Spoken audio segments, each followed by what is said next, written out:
What's up? What's up? What's up? What's going on, ladies and gentlemen? What is up? What is up?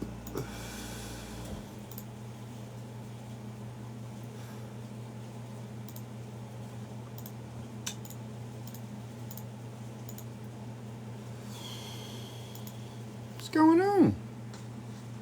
Okay, so the cerebellum.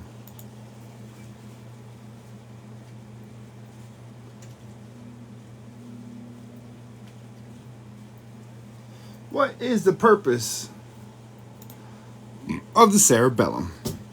Why is it that you see them getting the knowledge from the tree?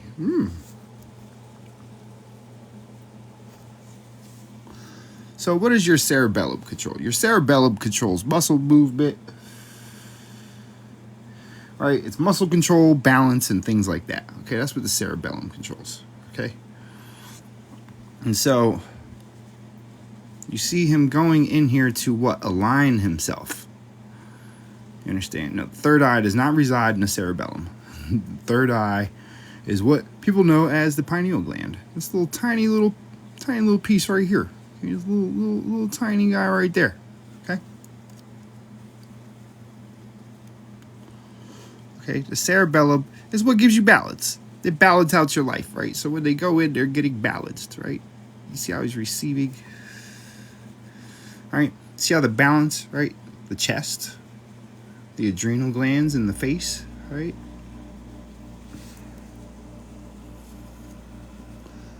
Okay. So when they talk about Moses getting his knowledge after climbing the mountains, right? He climbed his mountains and got his knowledge from the burning bush. Cerebellum. What did he do? He climbed the mountain and learned how to do what? How to stand upright. Right? He went up the mountain and learned how to what? How to be righteous, how to stand upright, you understand? Notice how everybody in the picture is to the right. Right? Upright. Right? Came out of the bush and was upright. So your true cross is the spine and the clavicle, right? It's long on the bottom and short on the top because you have 7 vertebrae on the top and 12 on the bottom that go around the rib cage, right? That holds your rib cage in place. You have the 7 true ribs and then you have the floating ribs, okay? The false ribs. So the real cross that you bear every day, right? The real cross that you bear is your one accord, your spinal cord and your clavicle. Okay, you have 12 thoracic vertebrae. The 12 thoracic are the 12 vertebrae that hold your rib cage in place. So if those 12 would be the 12 discs that I pull, then what is the thing that's pulling the disc? The heart. You understand? Because the 12 disc cycles followed behind Jesus everywhere that he went. So what must have Jesus represented?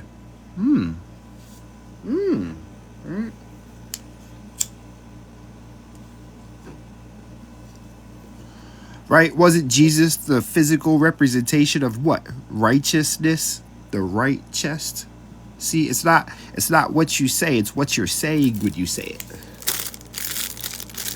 Right? This is why it says, be not rash with your heart or hasty with your words to utter a word before God, for you know not the evils that you do. You don't even know the words that you're saying. Right? You don't even, they give you words that are compound words, and you use it as a singular word. Righteous. Right chest. Right chest. When you're looking at the body, the heart is on the what? The right chest, right? When you're looking at somebody, facing somebody, right? Because you would have to face somebody to see these things. So the heart would technically be on the right side. You understand? So here, right? They tell you that you're busy as a bee, right? Or you're a worker ant, right? You see the ant, the bee, the spider right here, right? You got the bee, right? The bee's got what? 2 antennae that come off the top of it, the head, and then the thorax with the little stinger on the end of it. That's the bee. This is also where you find your ant. This is also where you find your spider. Okay?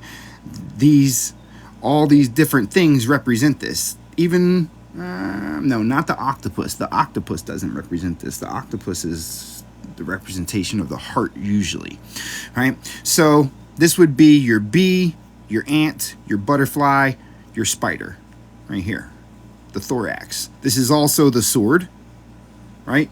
You notice how when you see a sword, right, the hand would be here holding it, right? This would be the holder, right? This is you notice how you look at the sword and you either see a round part on the handle or you see the two that go out. Now you know what the sword is crafted after. This is your sternum. Okay? That's the sword. Okay? Now, there's a lot of things that are hidden in the body, right? A lot of things that are hidden in the body. The anchor. When they tell you in the Bible to anchor your spirit, right? This is your anchor. This is the bottom of the anchor. And goes up, creates the cross, and then gives you that's your anchor. Okay, that's anchoring your spirit. Because what is your spirit? What are they talking about when they say the word spirit? See, everybody says this word, but nobody's paying attention. It's actually multiple words. That's a compound word. Spear it. What are you spearing? You think your spirit is talking about some energy form or something? No. Let me show you. Right? Everybody's running around speaking like they have knowledge of these things. Oh, I'm a spiritual person, and I'm this, and I'm a fish, and I come from the land of Leo, and I grew up on a Palladian fucking area with. Okay, this is your spear. Talking about I'm a Palladian and I came from the galaxy of Uranus, right? They must be coming from the galaxy of Uranus because, the spear ends in your ass, right? That's where the spear ends, okay? This is your spear of your spear ritual. Every time you talk, look, right? Look, right? Follow me here, right? Listen, just listen to me because these people are fucking crazy. They don't even know what they're talking about. They're literally just giving you gibberish and nonsense, talking about spirits and chakras and kundalinis, nothing that actually tells you anything real, right? This is the spear of the spear ritual. This is the spear right here. Okay? Not some magical fucking mystical thing. This is the spear. Okay? This is it. Your spinal column. Proof of that, right? Proof of that. Where do they tell you that you're Christ? What do they line everything up with? Right? Everything gets lined up with your spinal column, right? But they can't tell you that it's your spinal column. I want you to be real about this for a second, right? You hear all these people talking about a spear ritual awakening. What is the spear of the spear ritual? Don't they tell you in the spear ritual awakening that trying to reach your Christ consciousness is transferring the energy from what? Your mind down your 33rd vertebrae? From the top of the spear to the bottom of the spear? Right? That's literally what they're talking about, right? But yet they can't figure it out. They can't even figure out that the word spear ritual is 2 words. It's a spear and it's a ritual. Why? Because they're teaching you about the transference of energy from the mind down into the coccyx where it gets crucified, right? That's where they say it gets crucified and then you get the blood of Christ. Well, what is the fucking blood of Christ? What the blood of Christ is your cerebral spinal fluid that travels down to the base of the spine, and that cerebral spinal fluid then mixes, combined with the water that is around your what? Your semen or your egg. That is the water below from the water above. The one and the same. Okay, the 2 combine, and then that mixes with the blood that is created in the bones, and then the bones secrete the new blood, right? Because blood comes from bones according to the fucking medical shit. So if you believe what's in the medical books, blood comes from bones. How your bones secrete blood is beyond me. That makes absolutely no sense.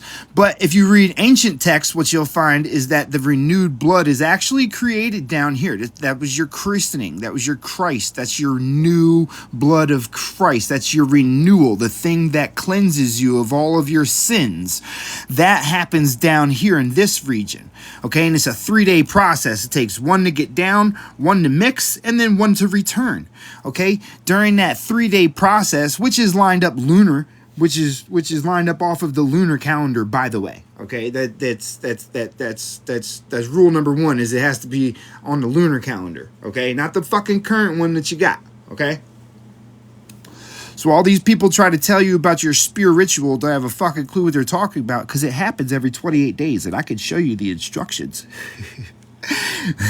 I can show you the instructions that were left behind for all of the existence of man to witness. Right? Okay, I can show you that, and I can decipher it and read it to you from the hieroglyphs. We'll get to that in a moment, because we're going to get into that. Okay, so don't listen to none of these fucking crazy ass people that are talking to you about energies and spear rituals that don't know that this is the spear. If they don't even know that this is the spear, end your conversation with them about it. Just end it, okay? Just dead it right there. Just be like, okay, never mind. If they say chakras, if they say kundalini, you tell those people, fuck off. I'm good. I don't need to hear that. I don't need to hear none of that shit. The reason behind that is because your chakras, right? The chakra, right? Let's say it correctly. Chakra. Chakra, right? Auman chakra. Ooh, what is the chakra? Well, the chakra is the light. Ah. This is Ra. It's the light. Yeah, the spear of destiny. Yeah, Ben, that's what they're talking about. Your spinal column.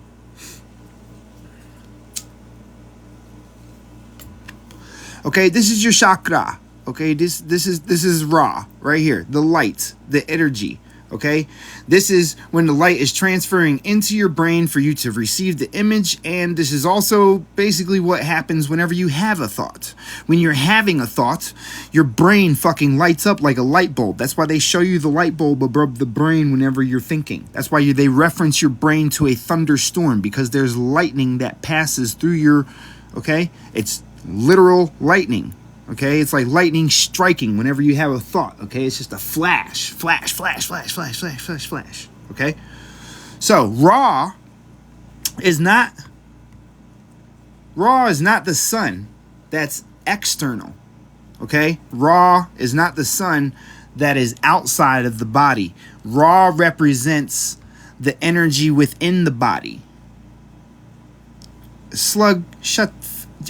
I will mute you, okay? I will mute you and block you and ban you forever. Okay? Don't nitpick, my guy.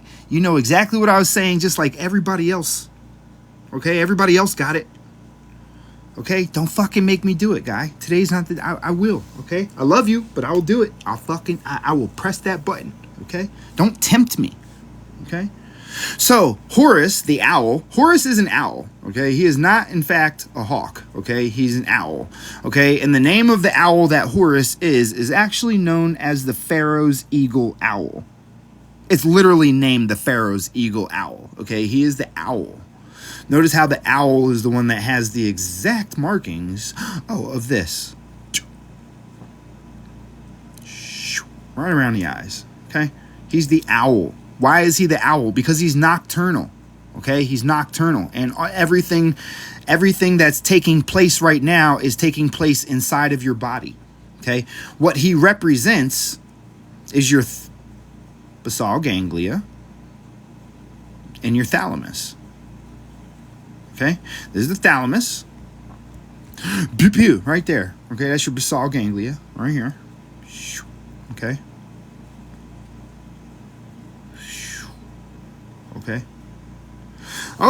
Okay, Slug. All right, good job. I'm glad that you got your point out. Oh wait, no. Blink. All right. Hey. Hey.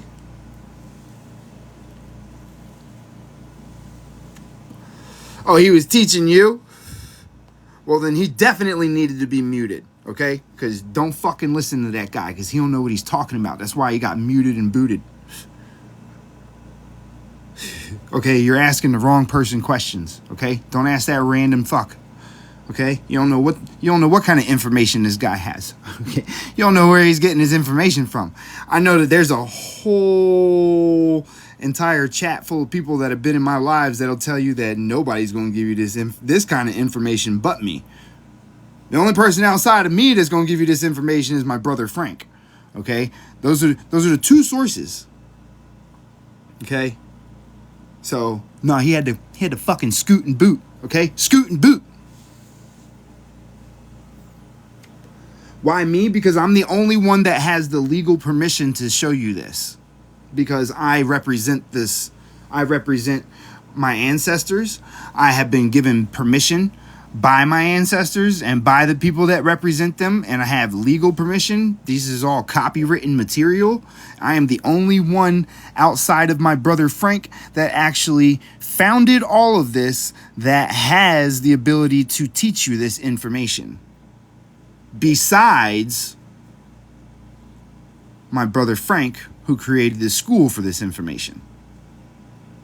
Okay? Look, Andrew. Facts are the facts, my guy. Nigga, I ain't white, so you can get that shit right out your chest. Okay? Take that right off your chest real quick. No, definitely not the Book of Wisdom. The Book of Wisdom is just as empty as all these other books, okay?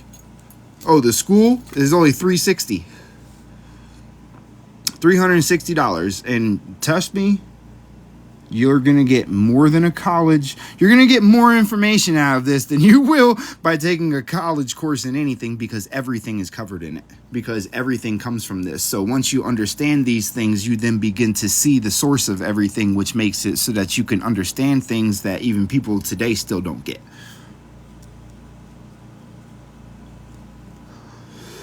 So, oh yeah, okay, so the reason that they picked the falcon, right? The reason that they told everybody that it was the falcon that represented Horus, you ready for this? It's fucked up, okay? The reason that they tell you that the falcon represents Horus instead of the owl, because as we all know, the owl stands for what? Wisdom. The wisdom, right? If you type in the word knowledge and take off the KN, and what do you get?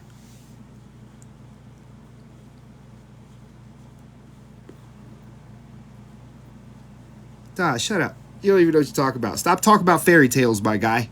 Look.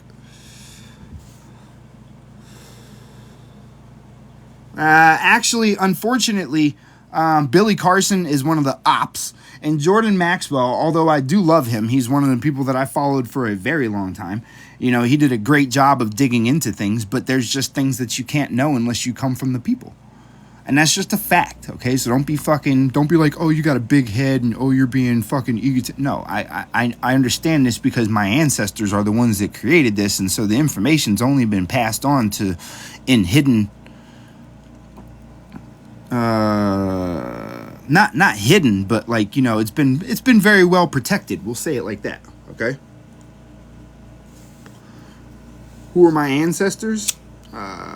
What you would know as Aztecs, what you would know as Moors, what you would know as Indians, what you would know as Egyptians, what you would know as Sumerians, as what you would know as Anunnaki, as what you would know at which aspect do you want to divulge in? Because it's all the same people. Literally. We're all the same people. We were a global civilization. Okay? I know our actual history. Not the history that you've been told. What's my ethnicity, nigga? I'm fucking black, my guy. Okay? I'm mixed. If that's what you're wondering about, is why I'm so light-skinned, that I'm the first mixed generation in the fucking group. Now go ahead and say some racist shit so I can get rid of you instead of sitting here learning our ancestors' shit. please go ahead. Nah, hold on, man. Fuck y'all. Don't tell me what. Hold on, I gotta handle this because you see, this is the problem in my own community more than it is anywhere else. Is the fact that people are so fucking judgmental. You get what I'm saying? No, it's not. No, I just want to know because I seen the other comment and I'm pretty sure it was you that was like, oh, you're white. See, look, you're not going to expect me to address racism when it comes up with my European side if I'm not going to address racism when it comes up on my Aboriginal side. Like, I don't even know if I can consider you one of the tribesmen, right? I don't know if you're one of these Pan-Africans or if you claim to be like an African American or something, or you come from the land. I know I come from the land. I know my ancestry built mounds here. I know that my ancestry helped build fucking Black Wall Street. I know that my ancestry goes and ties into the Trail of Tears. I know that I come from the fucking Cherokee lands. I know plenty of my ancestry. You get what I'm saying? So I'm not worried about I'm just trying to share our fucking knowledge, right? So we can all come together and be more peaceful when we see the real things, so that the things that are being put in front of your eyes can be lifted, right? Because you've gotten spells, right? You came into a public school system, and the public school system taught you spelling, right? And they taught you spelling, right? And they gave you spells in the process, right? Because they were teaching you phonics, which is what? What is phonics? Anybody for the people in the back? Where does phonics come from? Probably from the alphabet, which comes from the aleph, right? Right? That goes down to the Phoenicians. Oh yeah, Cat. Hey, Cat, don't give away the answers. Nah, y'all. Hey, the regulars aren't allowed to answer this. Y'all can't answer this for the people. Okay, y'all been here enough that y'all starting to catch on. Okay, so you don't give away the answer. I know you guys know it. Okay, you don't have to. Okay, look. You got taught phonics. Phonics is what? Phonetics. Phonetics is what? Phoenician. Phoenician is the language that you truly speak. You're getting a jaded version, or a bastardized version of Phoenician, which is a translation from Greek into what you think is English, which isn't English, because English is spelt a little bit differently. There's less U's, more V's, and then there's double letters everywhere, which got replaced by S's and things like that, so that it would be a dead language. Now, they're lying to you, all these people that speak numerology, that are like, oh, 4 + 5 is 9, so that makes the letter S, and da-da-da. They don't know what the fuck they're talking about. They're sitting here trying to tell you that they understand numerology and sacred geometry, which if they did, they would understand frequencies and vibrations, which if they did, they wouldn't be telling you that this is an angelic language and that this is a perfect language, because the fact is this is the most dead language that exists. This is the dead language. Okay? This is the language of the dead. That's why it's understandable in almost every single place that you go. You understand? Because what we speak is a mashup of words and a retranslation of words, which is why instead of it being good evening, it became good evening. Now, I want you to say this, right? No, listen.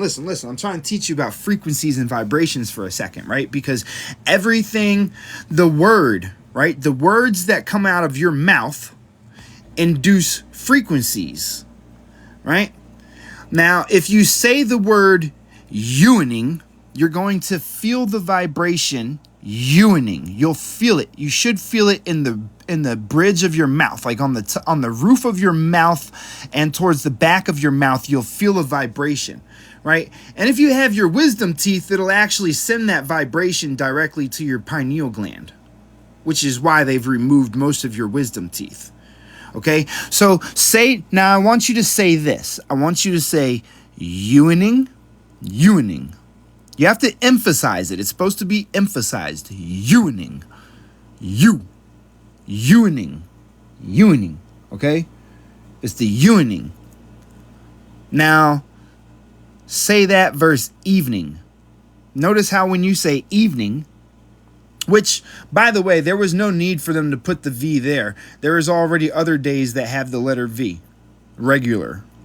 It wasn't just some random letter. It was used to create a friction. The friction creates the frequency. What you're speaking when you speak this language of English that we have been taught now is completely dead.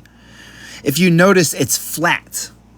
There's no vibration in the way that you speak whatsoever. They've completely flattened out the tone of English. No energy, no nothing. You understand? Now I want you to try something, right? Because they tell you that knowing the name of God is important, and when you say it, it'll give you power and cleanse you and all these other things, right? So check this out, right? I want you to say Yeshua, right? I want you to say all the names of God that you can think of. I just want you to do that. Put a 1 in the chat when you're finished. I want you to say all of these names, and notice how everything that you say has the same flat tone no matter which one you say, right? Now, put a 1 in the chat if you agree that everyone has a flat tone, just like saying evening. Watch this.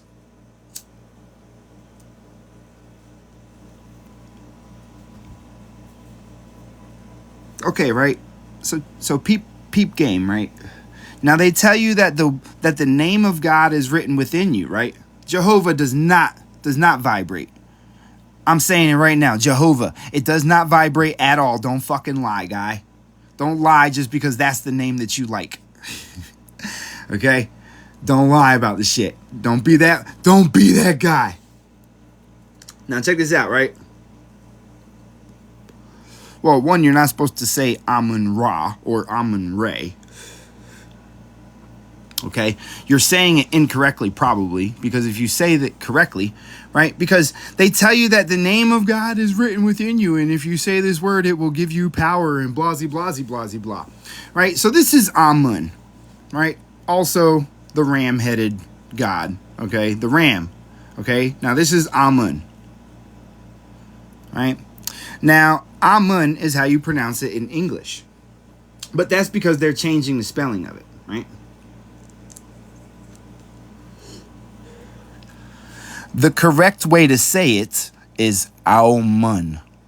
Now, if you say Aumun, like A-U-M-O-N, A-U-M-O-N, say it like that, Aumun, like how you would say your Om, but put the A in front of it. Om-un. Aum-un. Now, when you say it correctly, if you notice, just like Yuaning, Aumun actually fills your head with energy.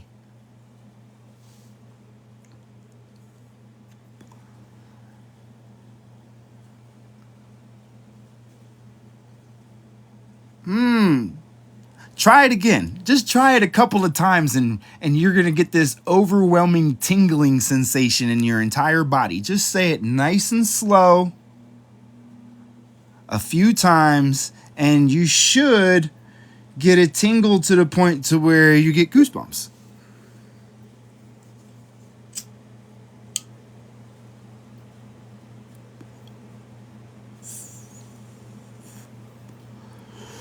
So this isn't the name of God. Let me show you what it is. What it is a command that activates. It creates. It's a command. It is a word that was constructed in order to elicit the vibration, invoking the energy inside of your head. Now, if you notice, if you do that a couple of times, you're going to tingle a little bit and then you're going to start to feel really good. The reason behind that, right? The reason behind that is because what you're doing is actually creating a little ball of energy inside of you. Well, look, Mike, here's the deal, right? Here's the thing, right? If you can't get it to the point to where you get goosebumps to where your hairs start to stay up, start to stand up, right? If you don't get that, then what that means is A, your pineal gland is heavily calcified, or B, you have your wisdom teeth removed, which is putting not putting a damper, but not, okay, look, understand, right? When your wisdom teeth are connected, right? Let me show you something. All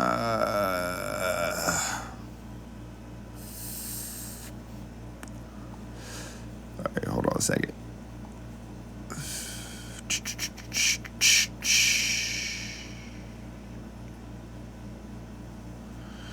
Let me tell you something.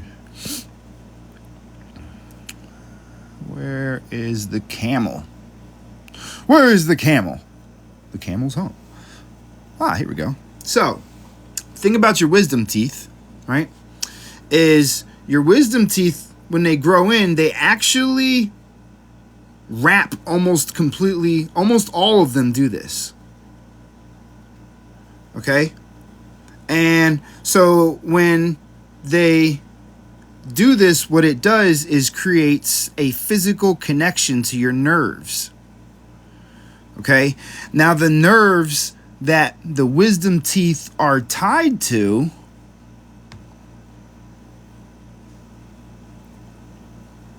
where'd it go? Where's Anubis? And Pooh. Actually, his name's Tungui, but we'll talk about that later.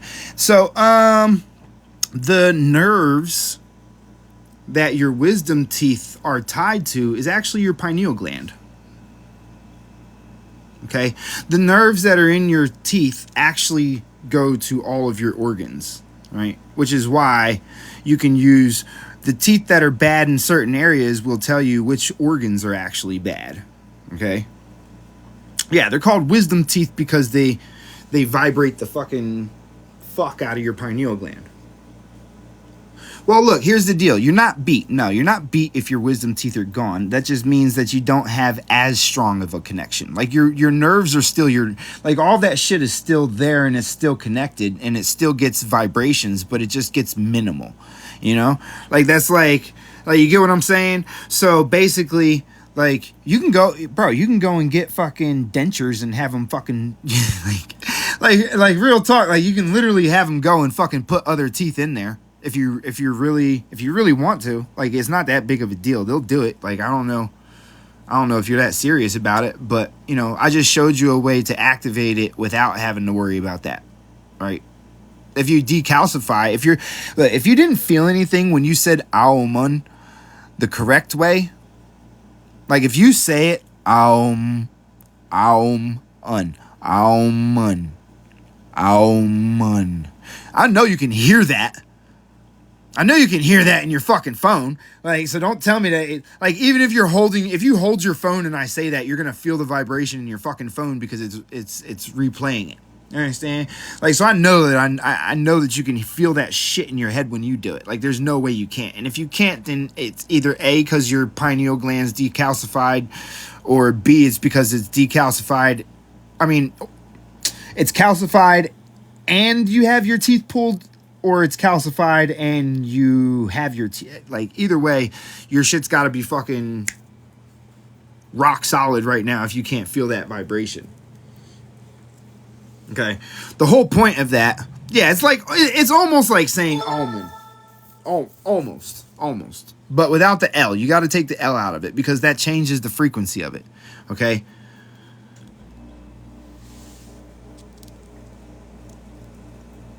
The wisdom teeth are only called wisdom teeth because they connect to the pineal gland. And if you don't understand what the pineal gland is, like, let me explain it to you, okay? It's not your fucking third eye. Okay, it doesn't see things. It has quartz crystals in it, but they vibrate together, creating an electric charge inside of the gland, which heats it up, which makes it secrete the melatonin. Okay, all it does is induce melatonin. Now, what melatonin does, on the other hand, is not completely understood. Okay, but it's basically the thing that puts you into that wavy fucking feeling. You know that feeling that you get, like, right before you, like when you're starting to get tired and shit? That's because your melatonin's coming out. Okay? Now, if you're one of those people, I'm going to tell you how to know if your shit's fucked up or not. Okay? Says me? No, I got doctors that come in here and verify my shit, so I'm not worried about what your opinion is, okay? Because I actually study before I speak. Now look, right? The melatonin, right? You know that wavy feeling that you get? Okay, so if you don't get that feeling and you just crap out, like if you... Remember how you used to feel real drowsy for a little while before you would fall asleep when you were a kid? Do you remember how growing up you would always feel drowsy for a little while? Like you would feel tired before you actually fucking fell asleep. You get what I'm saying? This is how you know if your pineal gland is working correctly or not, right? If you fall immediate... Hey, put a 1 in the chat if you fall immediately to sleep.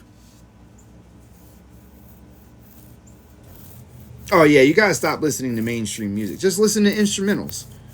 Hey, look, check this out. Put a 1 in the chat if you fall immediately to sleep.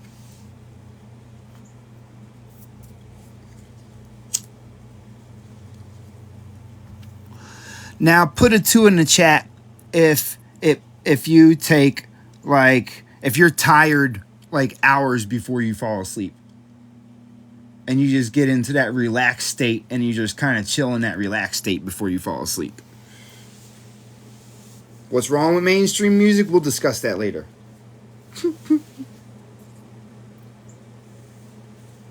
Okay. All right, so check this out, right?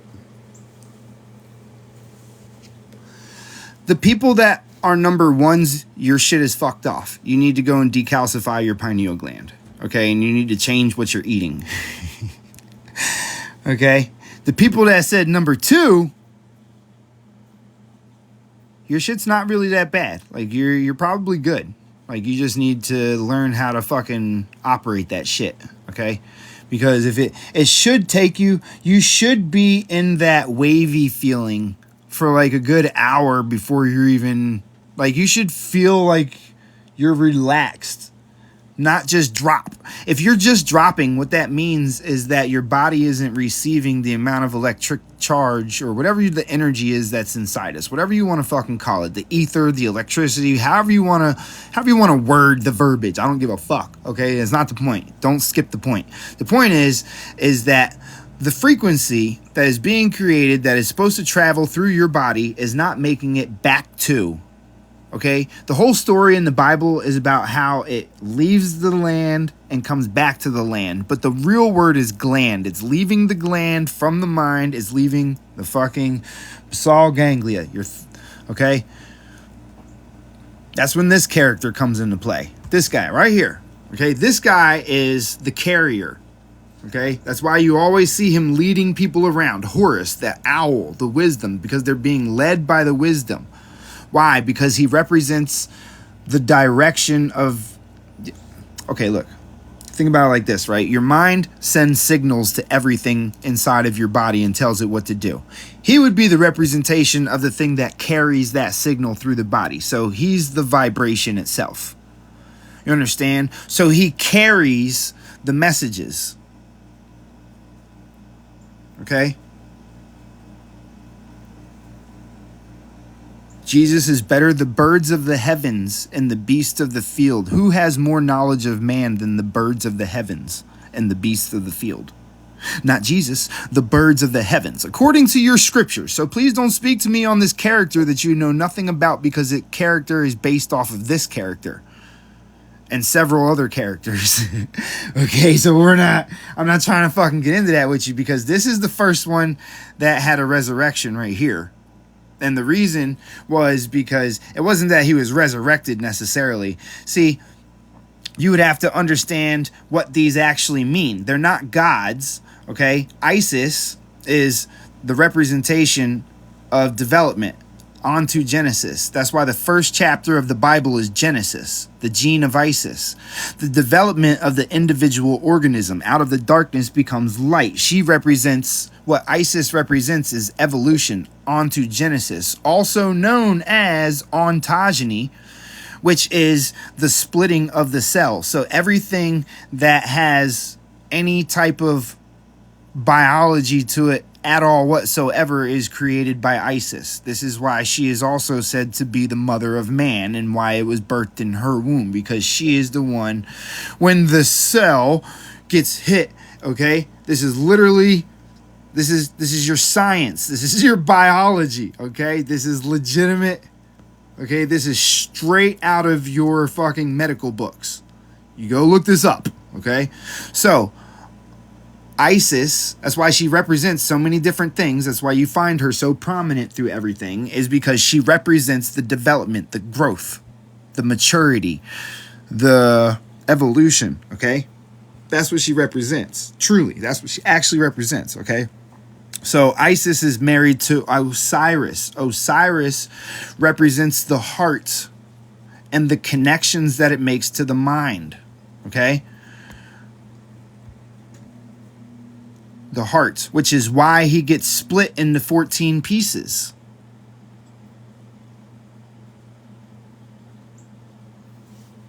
It's the heart connecting to the mind. He gets split into 14 pieces by who? Does anybody know the story? And if you're from my dad, don't you fucking tell them. I want to see if they know.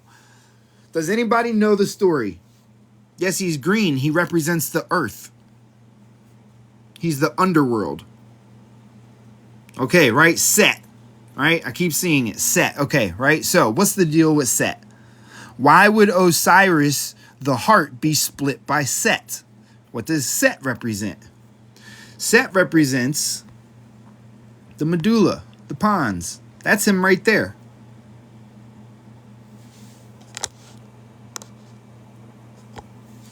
That's Set right there. You see his face, right? Look. This is Set. Right? That's Set right there. The little anteater. Right? The little anteater looking motherfucker. That's Set right there. Right? Look at your brain. You see him right there?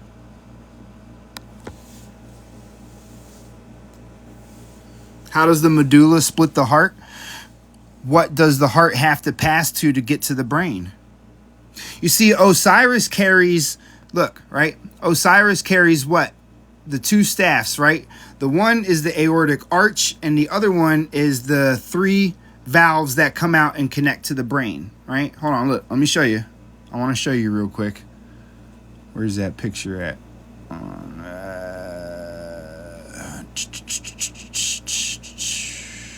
This one right here. This that he's carrying right here has three little dashes on it, because what this represents is the aorta and the 3 valve stems that come off the top. See the arch with the 3 valve stems that come off the top? 1, 2, 3. This one is not one of the valve stems. This goes to the artery that goes across your clavicle. These 3 go up to the brain. And they connect to, they have to go through Set, because right here of the throne in the heavens, right? You see the throne, right? You see the seat of the throne. You see the 2 pillars, the back seat, the seat, and where the legs go, right? The throne of God, right? The throne in the heavens, which is where the circle of Willis sits, which has the 3 arteries that connect to the heart. These 3 right here. Boom, boom, and boom. These 3 arteries connect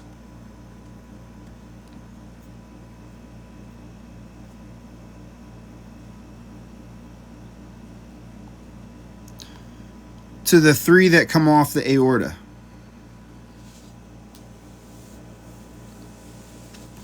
Okay, so that's why everybody carries the shepherd's staff. This is your shepherd's staff. Which version of Thoth? The monkey or the ibis? Which one? There's 2 versions of Thoth. The ibis. That's your sternum. Did I do his for this? I don't think I did. Oh, wait, yeah, I did. Bink. Right here. So, Thoth, Tahuti. Tahuti, Thoth. Okay? The Ibris is the sternum, which is why the hood is shaped like that. Notice how the hood is shaped? It's your sternum. That's what the Ibris represents. Okay, so what he's actually holding in his hand, that little thing that you see him holding that he's always stuffing stuff into, that is your articular demifaucet. What that is the actual bone itself that holds the ribs in place. He's putting the ribs in place. Okay, that's for your true ribs. That's what he represents. Okay, so he represents the heart and the mind. The monkey in the middle. The monkey in the middle, right? Remember that game? Right? The monkey in the middle of what? The midbrain. It's all biology, my friends. None of these things were gods. The brass monkey, right? Why do you think they have the iron monkey and why do you think they have the monkey as their main center of all their gods in the Asian cultures? They have the monkey and the dragon, right? Those are the two main ones that you hear about. Why? Because the monkey and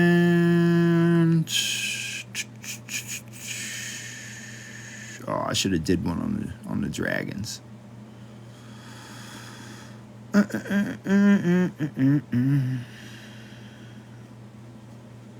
Well, anyway.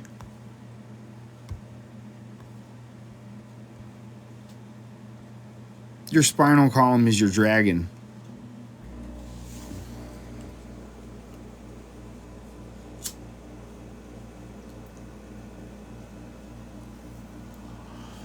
Your spinal column is your dragon, okay? You see this? Like, I heard some dude talking about this. This is why I put this in here, because he put it in here and he was like, oh, it's duality and they're fighting over the energies of the Kundalini or some bullshit like that. Yo, I don't even know what the fuck this guy was talking about. But look, this is your spinal column. Okay, this is your spinal column. And look, it even says right here, right? You have the artery, right? You have the shoulder, right? Why would it be the shoulder and the artery, right? Because it's holding something, right?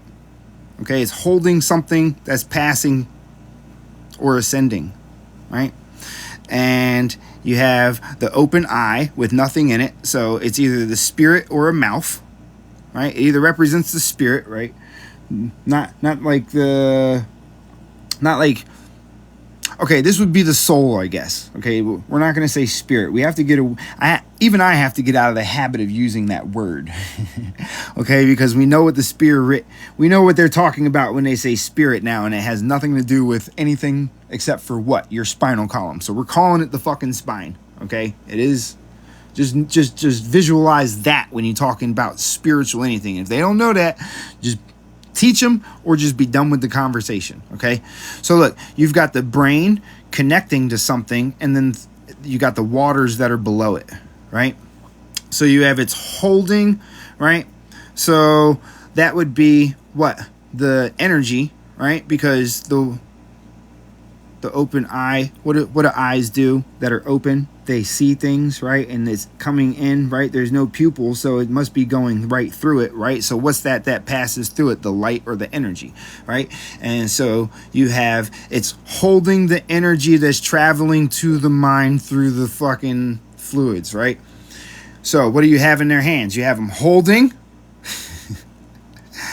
right? See how they got their foot on the base of the spine? Notice how you have the nerve stems that are coming out and they're pinching the nerves See how they're both holding the nerves, right? Why? Because he represents the basal ganglia, which is what? The thing that carries the information through the body. And that has to what? Go through the fucking medulla in order to get from the mind, right? In order to come from the mind down to the body, in order for that energy to pass, it has to go through the medulla before it goes down to the body.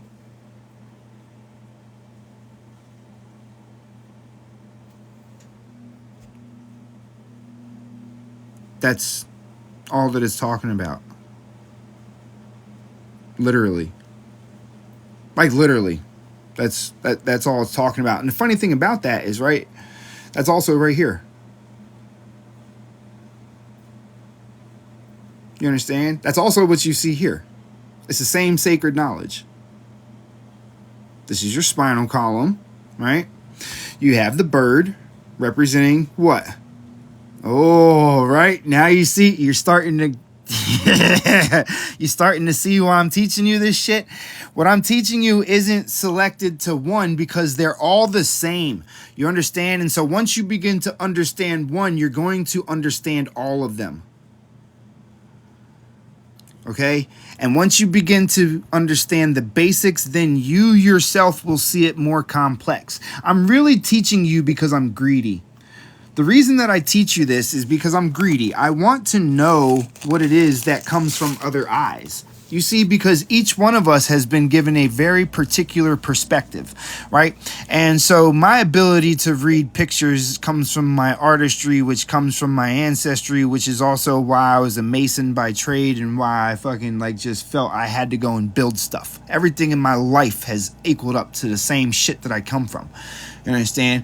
And the way that I see things is going to be very specific, but my eyes aren't going to get the same message that the eyes of, say, a scientist would, right? So my eyes won't get the same message that, say, a biologist would. My eyes won't get the same message that, say, a carpenter would.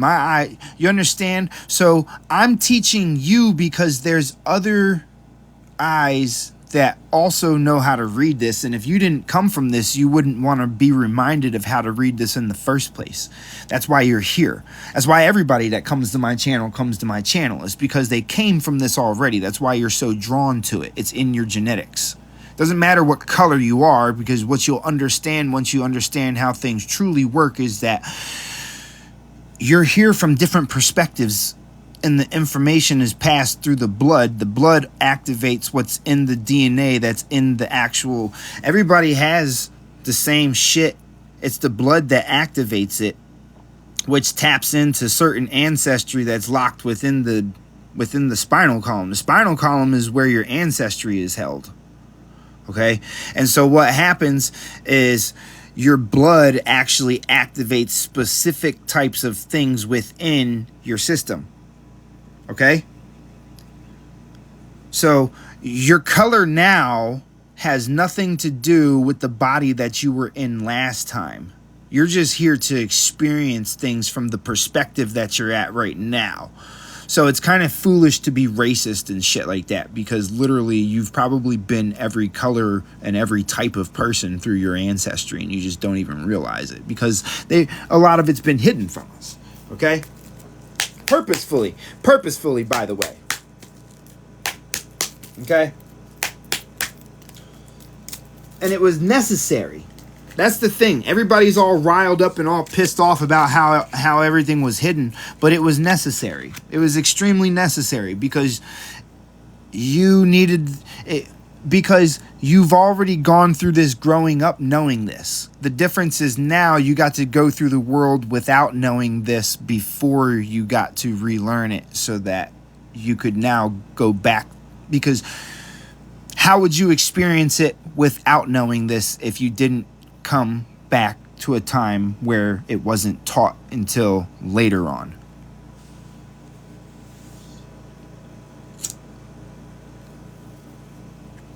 Racism has only existed for about 200 to 300 years. And it's all been here in America. It's all been here, yo. It all happened here. But it's not the way that you think. right? It was brought here. It was like a big experiment. Okay, just leave it alone. Don't even worry about it. You're not. We're all the fucking benefactor of it now at this point. Okay, everybody's experiencing it. Okay, I know this for a fact, and I can help you out with that too. Okay, but that's a whole different subject. Okay. So, anyway, like I was saying, right? That's why it didn't matter what the fucking people look like in these things. These were made for everybody to see. Okay? So, look, right? Check this out. Same thing you see here is the same exact thing you see here. Right? And guess where this all ties back to? Guess where the oldest stuff for that's found? Guess what? What if I told you it was right in America?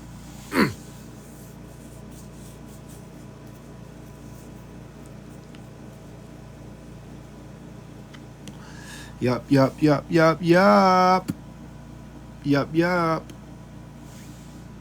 gotta look up Father Crespi's collection. Because in Father Crespi's collection, we have the stuff before it got all super fancy. Yeah.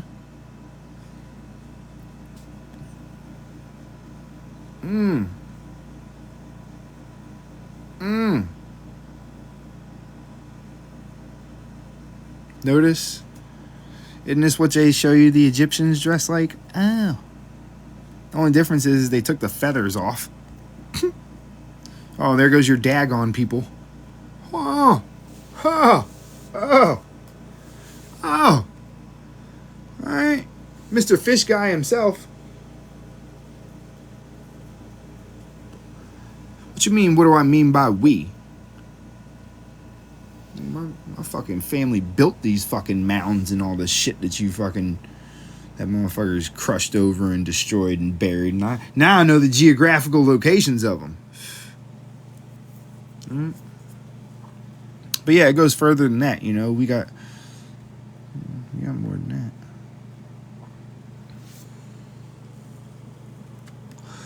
So yeah, the frequencies, right? The word and the frequency are very, very influential in the things that. Was that like the biggest ADD skip? Hold on, wait, I had to catch that shit. Did I just jump back to the fucking... Nah, yeah, we're not doing it like that, okay? We're going to pick one and run with it. I keep running with this. Man, look. Look, right. Okay. Okay. So. Somebody pick something. Let's... Okay, somebody... You know what, I'm just going to close my eyes and whatever we land on, we talk about. All right, what did we get? Oh, nothing. Hold on. I gotta close them again. Shh. See what comes up. Damn it. Close them one more time. Should have worked that time. Oh. Ah, there we go. Uh-oh. Oh, shit. Here we go. The church. Sorry. All right, we gotta go into the church. Hey, look, man, there's many chapters coming out in this book. Okay, this book is going to be deep. Okay? So, the Bible. That wasn't the original name, first off. Realize that the original name was the Biblios Heliotech, which means the record of the sun, right? There's many biblioses, right? You just got to look them up, okay?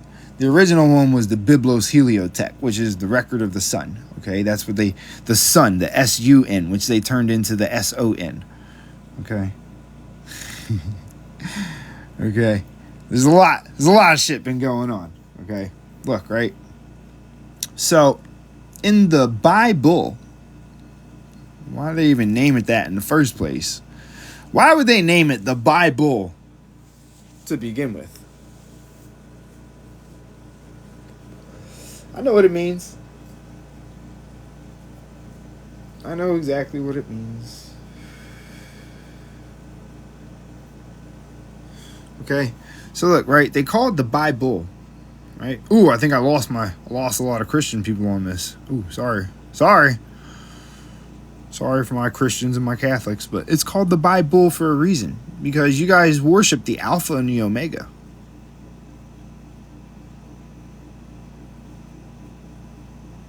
Right? The Omega is the reproductive, it's the birth, it's the child. The Alpha, right,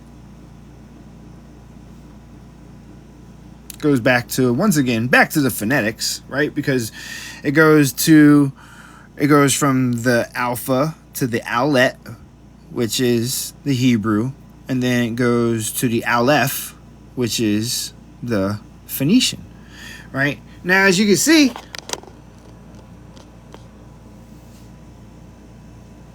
the Aleph is the ox.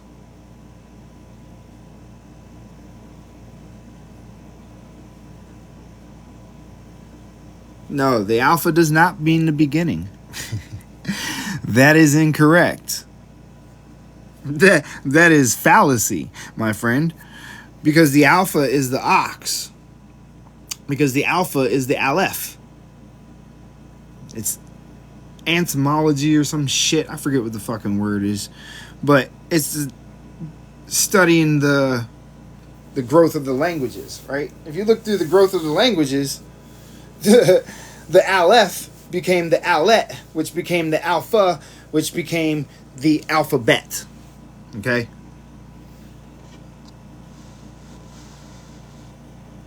So, when they say you worship the Alpha and the Omega, right? They're talking about that ox. That's why you got to buy bull.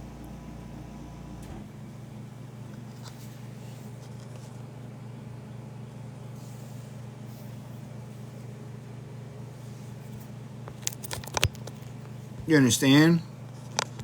Don't get mad at me. These are just the facts, okay? That's why you got your Bible. And in the Bible, right, you have this sacrifice of what? The child of God?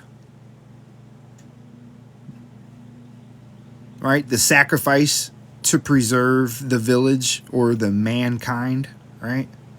Right? Notice how when they tell you the story about the Phoenicians, they tell you that the Phoenicians worshipped the bull named Baal, who was a bi-bull. He was both male and female. Why? Because the ox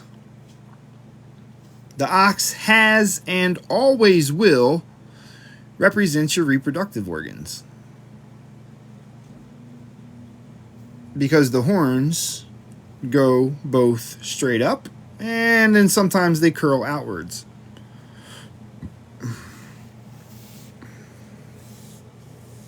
Bi means duo. It means two.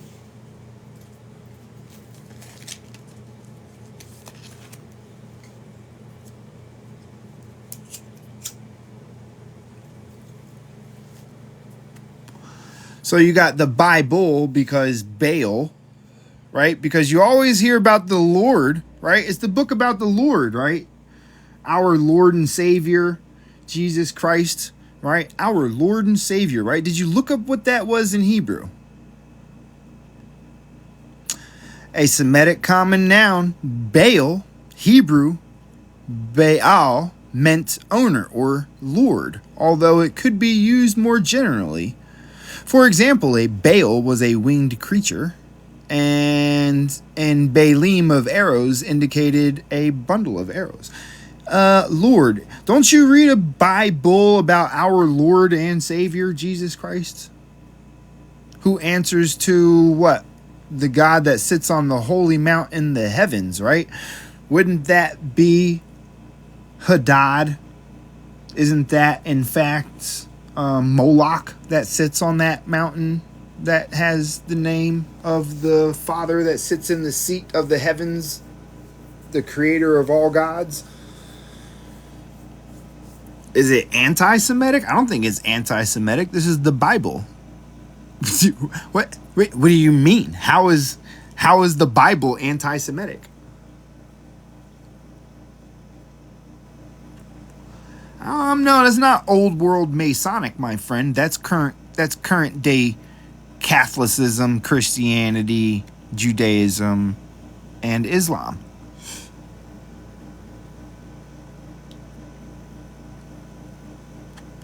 Yeah, the Lord of Lords. You're right.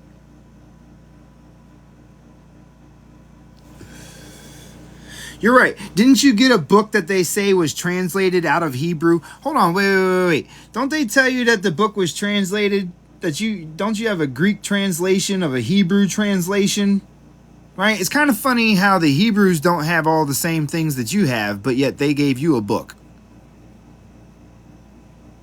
A book that teaches you what? About child sacrifice and how it's for the betterment of the whole entire world.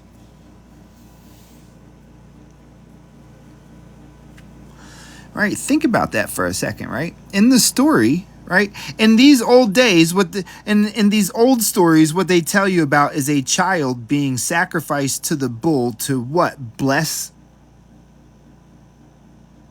the what? The village, the people. For prosperity and for goodwill, and for them to be forgiven for any mistakes they made, right? That's what they said that the child was sacrificed to the bull for. That's the story that they give you, right? And so then now you have a Bible that teaches you a story about the son, the only begotten son, that gets what?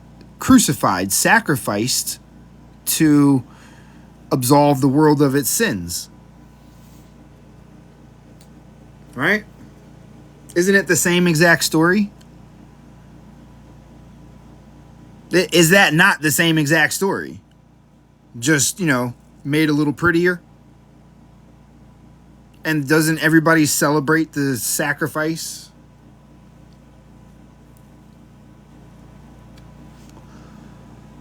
Right? And they celebrate that, right? Even though the Alpha... Hey, look. They say it's the Alpha and the Omega. Look, let me show you something real quick. I just want to show you this, right? All right. Look, right? They say it's the Alpha and the Omega, right? I just want to do this, right? We're going to put the letter A right here. All right, just a nice... I'm going to try to make it a little thick so you can see it. All right, there's your letter A. Right? That's your Alpha, right? Isn't that the bull? You see what the letter A is?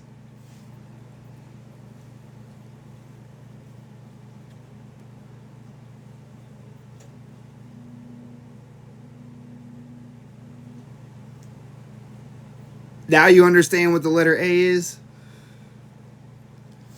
Hey, look. Look.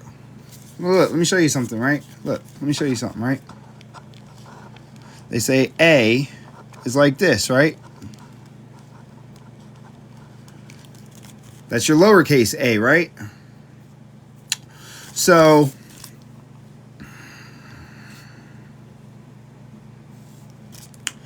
you have your uppercase, which is this A, right? The straight up bull.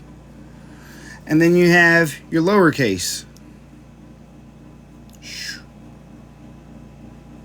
for your female.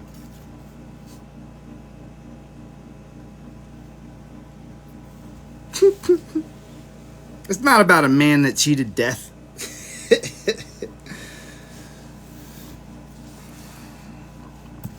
Nah, y'all gonna learn some fucked up shit today.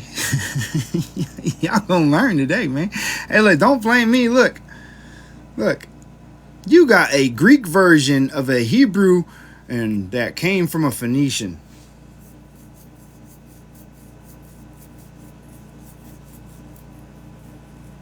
Okay, like I'm not responsible for this, right?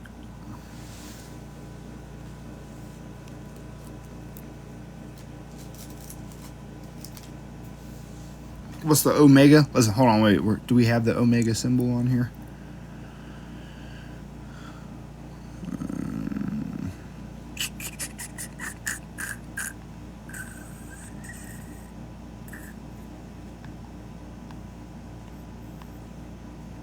Isn't that it? Isn't that the omega?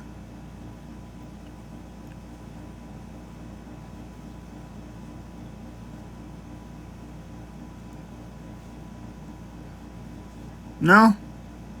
What's the omega symbol? Hold on, let's look it up. Let's look it up real quick. Make sure we get it right. I think it's the one with the split down the middle, isn't it? The circle with the splits.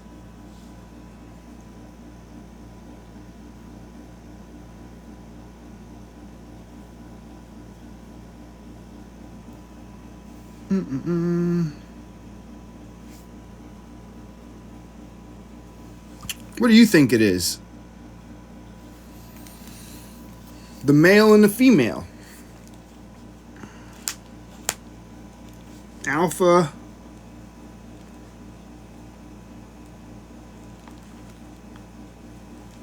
and the omega.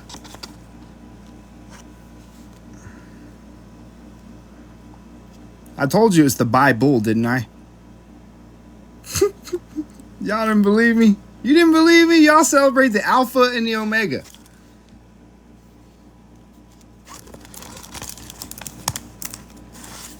Bloop.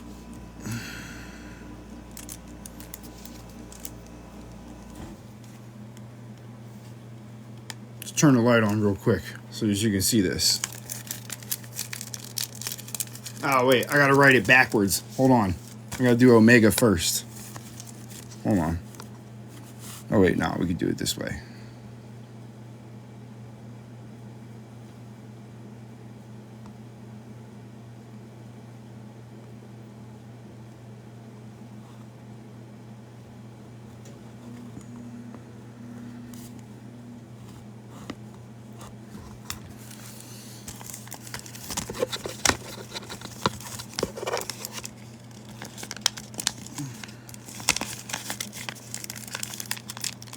Shit, it's still backwards. Whatever. Fuck it.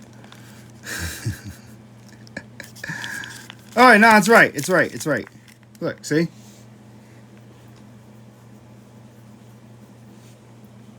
It's the Alpha and the Omega.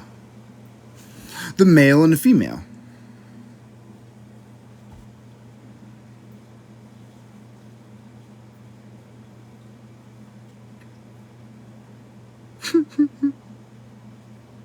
Or the Bible. You know, Baal, the Bible. The Alpha and the Omega, the male and the female.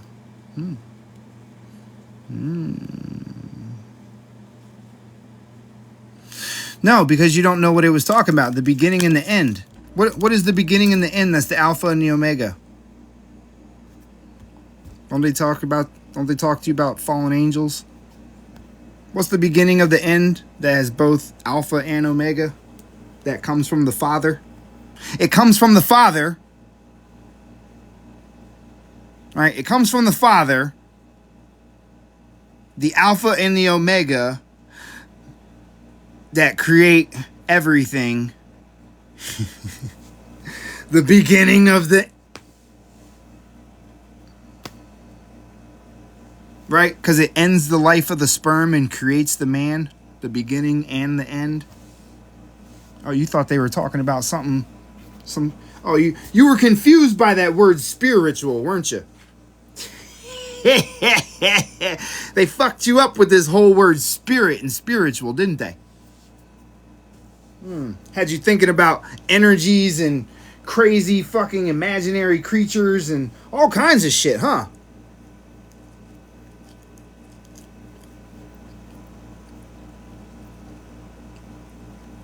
Huh.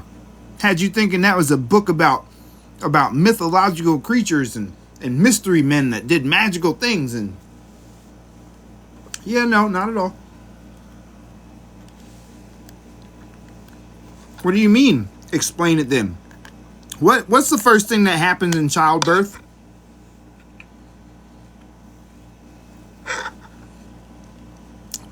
What's that? What's the first thing that happened in childbirth? Anybody? Anybody know? Anybody? For 1,000,000 points. And don't forget to tap the screen. What's the first thing that happens in childbirth? You're all incorrect. The first thing that happens in childbirth is the spark of life when the seed penetrates the egg. The spark. Out of the darkness there was light.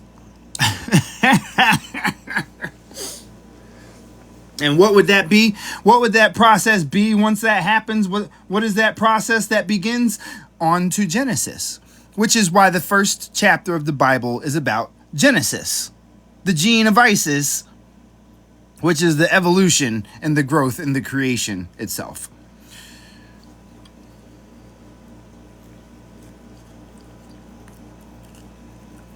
Now you know why it's called Genesis, and it speaks of creation. The story of Noah's Ark is actually the story of creation of a baby, right? Because you're the fallen angel. That's you. You're the one that's coming to be born again.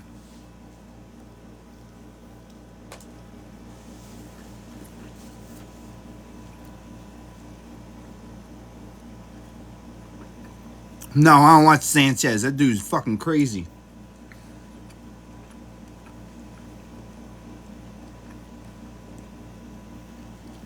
I don't watch nobody's channels, okay? I don't need nobody's research because all their research has stunted at the same spot. Okay? All their research stunts at the same spot. You know why? Because they're still getting it from the horse's mouth instead of going to the sources to understand what it's actually teaching you about. That's why they're still speaking of kundalinis and pagan worship and on all these stories that you were given.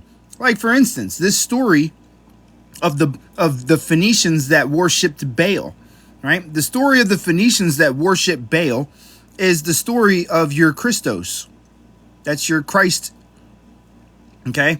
Because now that we understand that the bull, the alpha and the omega, represents the male and female reproductive organs, the sacrifice of the child.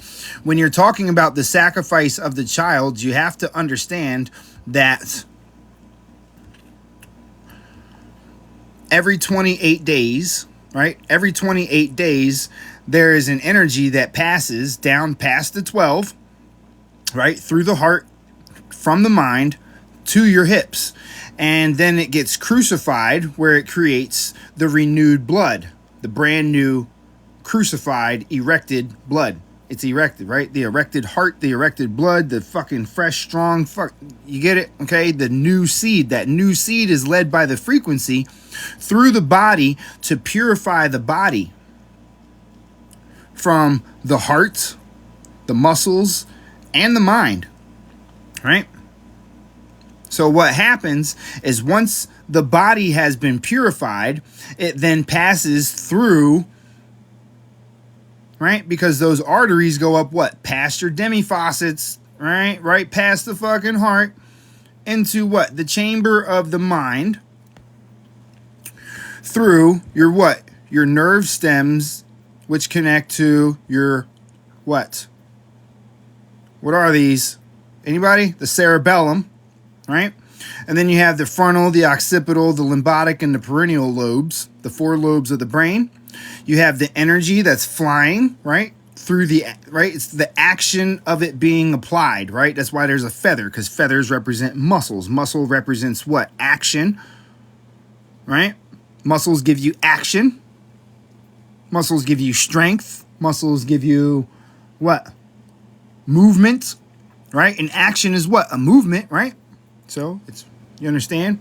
So it's going, because he connects to the pineal gland, right? It's the heart that connects to the heart of the mind to the heart of the body. That's why he rules the underworld. He represents the actual heart and the connections. Okay? So behind him, you have what?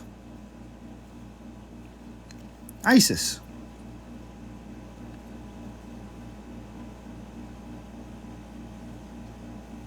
The growth process. Because only once it's fed, then can you grow, right?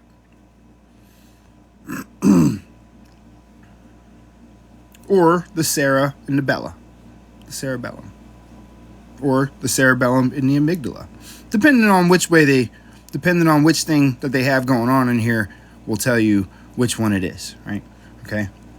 This right here is the cleansing process. This is being cleansed by the word. Okay. No, you cannot. No, I'm not. Look, I'm not taking guests unless you're gonna sit there and be muted the whole time. I don't I'm not trying to be funny, but like that shit gets interruptive. Okay, and I already have a hard enough time staying on point. Could my mind be working too much? As soon as I start opening this stuff, it's like all the information just floods in.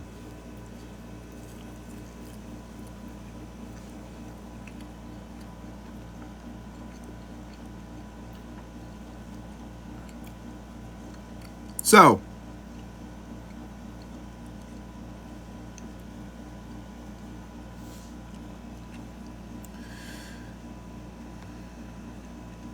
this cleansing process happens every 28 days, passes down your vertebrae, and is going through the heart's valves, right? Through the connections. And it's the energy from the mind that's transferring. Okay? That's that cerebral spinal fluid shit that they be telling you about. That's the cleansing process. So, when they talk to you about Baal, right? They tell you the story of Baal is the child being sacrificed to the bull. Right? They tell you the child was sacrificed to the bull in order to what? Save the village, right? So what are they talking about? They're talking about semen preservation.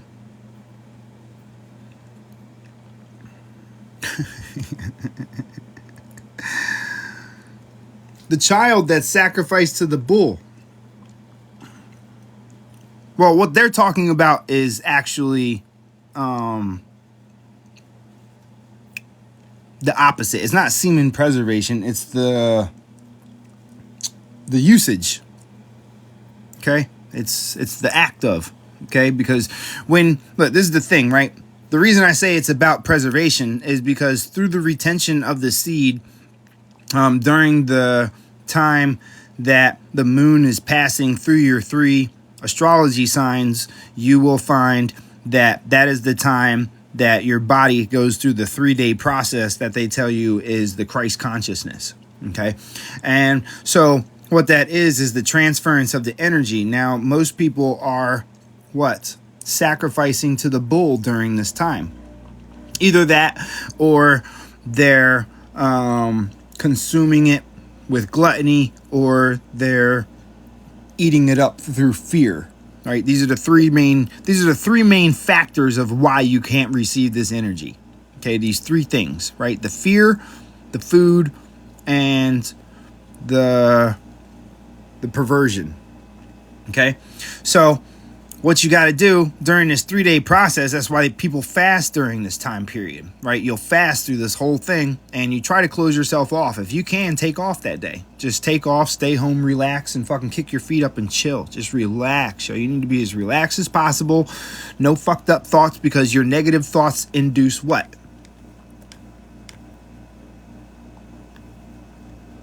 Right? Right? All your negative thoughts, all your negativities are wired into your brain right now to secrete serotonin and dopamine for the adrenaline that comes off of you being bothered by stuff. When you get bothered, you get adrenaline. That's for when you're scared of something, when you're angry about something, that when you're agitated about something and you keep thinking about it and you start to feel that little jitteriness inside of you, that's because your adrenal gland is pumping. And you're also addicted to it, so you're also producing dopamine and serotonin as well. 3 things that are stopping the energy from actually getting to the pineal gland. It has to go through all of these different glands before it can return to the brain. Right? Because once it hits the heart, it's spread out and dispersed. That's when the new blood cleanses you of all of your sins. All of your sins. Why? Because your sins, right? The only 2 sins that you need to be absolved of is gluttony mostly, and probably lust, right? Because pride, envy, wrath, greed, and sloth, those are all things that have to do with adrenaline and dopamine and the connection between those things. The rest of them, greed and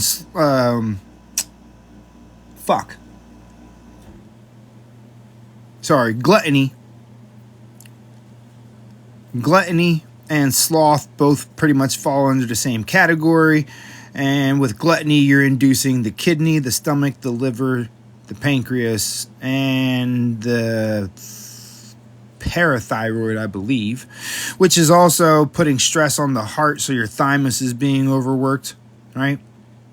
So all of your emotional stuff, right, all the sins, right, the wrath, the pride, the envy, and the greed, and the lust also all pump out adrenaline. And gluttony does too, because people that are addicted to food also get excited when they're going to eat. So that's also an adrenaline boost. So your adrenal gland is way over fucking maxed, right? So that's a large disbursement of energy right there. So let me tell you how much your adrenal gland is affected. If you're one of those people that gets and don't be ashamed of this, because it's the general public this has been done to at this point, because they've been fear-mongering everybody for a hot minute now. They've just been trying to fucking make sure that you don't get that energy back.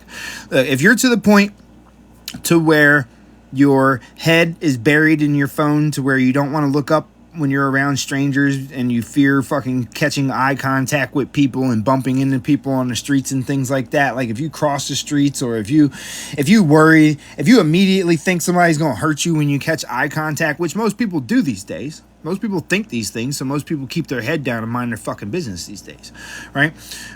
Because we've all had all this shit put into our heads to make people fucking scared of the everyday person, right? Most people, ever since the fucking COVID shit and the 6 foot thing, have pretty much gotten to the point to where, they get nervous if somebody coughs. So that's a over fucking blasting of your adrenal gland, right? So if you have all of these problems, then me and you need to talk. I got a book for you to help you with that. One that'll help reprogram and rewire your subconscious and teach you how to operate on a different operating system. Okay. I can help you get out of that. Okay. But so that's your adrenal gland being abused, which is also your hypothalamus and your pituitary gland, because now you're also adding in dopamine and serotonin into the mix, because you're addicted to that adrenaline, right? You are addicted to that adrenaline. That's why your attention span is so short now, is because you're looking for things that excite you, right? The things that excite you are the things that make, right? That's why you watch those short little clip videos, and all the things have to be funny, and it's always some type of fucking fight, or it's some type of explosion, or it's always adrenaline. Okay? It's always that adrenaline. Okay? That's your main fucking factor right there, right? And so let's see. So outside of the adrenaline, you gotta get your diet under control, because every time that you eat, it takes about 24 hours for your food to digest. 12 to 24 minimum.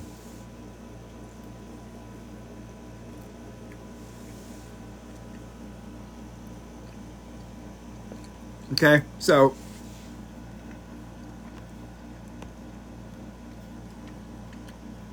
you're not supposed to be eating 3 times a day. You understand? You're not supposed to be eating 3 times a day. You're supposed to eat like some fruits and stuff every once in a while. And you don't need help overcoming addiction to your ex. Stop going back to your ex. Look.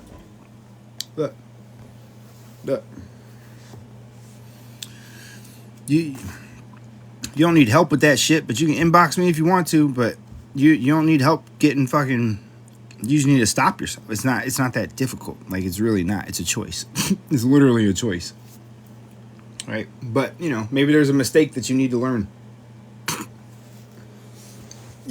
Not for nothing, but if you keep repeating the same thing, that's because you're not learning it. So maybe you do need to go back to them. I mean, unless you want something different. Okay? Look, some people are addicted. Look, you're addicted to the adrenaline. Because that person fucking gets you out of your skin, right? So you must be addicted to the adrenaline of it, right? So anyway, look, so the Bible, right? The Bible is the story of child sacrifice, but the story of child sacrifice is actually you making a baby. That's the sacrifice. That's why, right? What happened?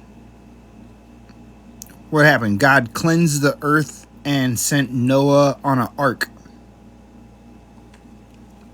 So if the anteater equals your amygdala, the monkey is your midbrain, the dog is your tongue, the ram is your the ventricles in the brain, the ox is your reproductive organs, the bird is your chest, the hippo and the alligator is your stomach and your intestines.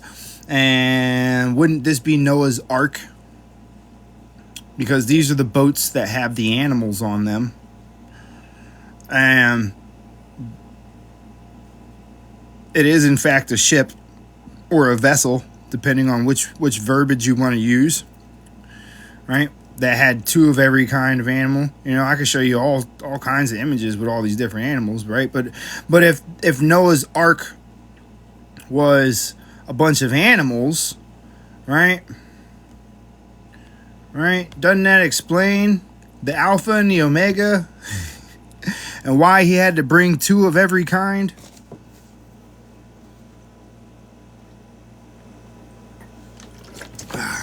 Because God did what? He cleansed the earth, right? How did he cleanse the earth? He got rid of all of his... He got rid of everything, right? And then there was only one, right? There was only one survivor and all the animals, right? The one survivor and the animals. Everything else had been destroyed, right? Everything else is gone. And what? A new earth was created, right? Out of the waters, right? That's what it said, right? The new earth came out of the waters. Where's the baby come from? In the water? Doesn't it say in water? Doesn't the baby get born in water?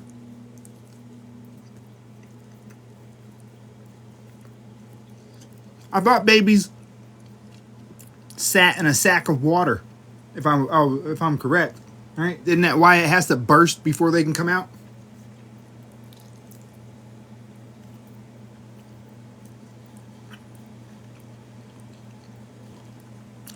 So wouldn't that be new land? Hey, look, right? Wouldn't that be new land that was born out of the waters? Right? A fresh land that was born out of the waters. It was pure and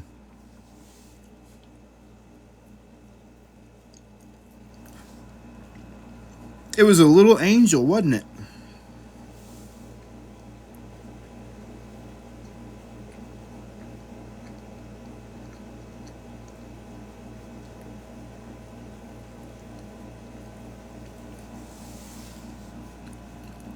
Right? They tell you that you take people under your wing when you bring them close to you. They tell you that you have a wingspan, but you don't know that you were an angel. Don't they tell you were an angel when you were a baby, but now you're a devil?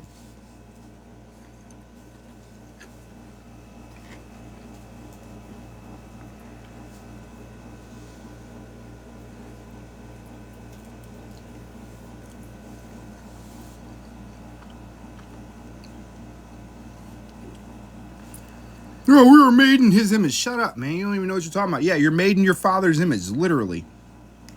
Literally. I'm not even going to lie to you about that. I agree with you 100%. You are definitely made in your father's image. Matter of fact, you're made in their image. You're made in your mother and your father's image. I don't know what happened to all the women in the Bible, but you had a mother too.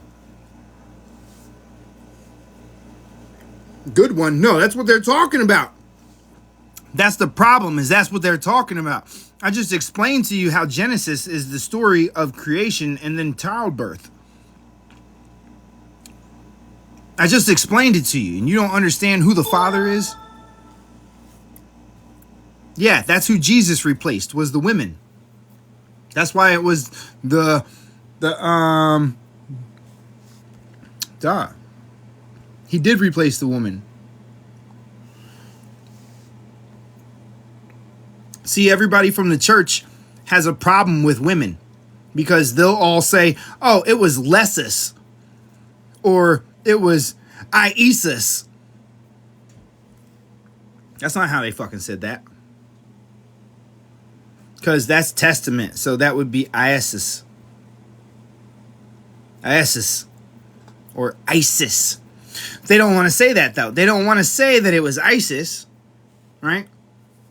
They don't want to say that. They'll be like, no, it's Lessus. But if it was really Lessus, that wouldn't be a capital I and that wouldn't be a L right next to it. It was Lessus. No, that's Isis. ISVS. Isis. Isis. I can't even say it fucking pronouncedly. But that's the Greek translation of Isis.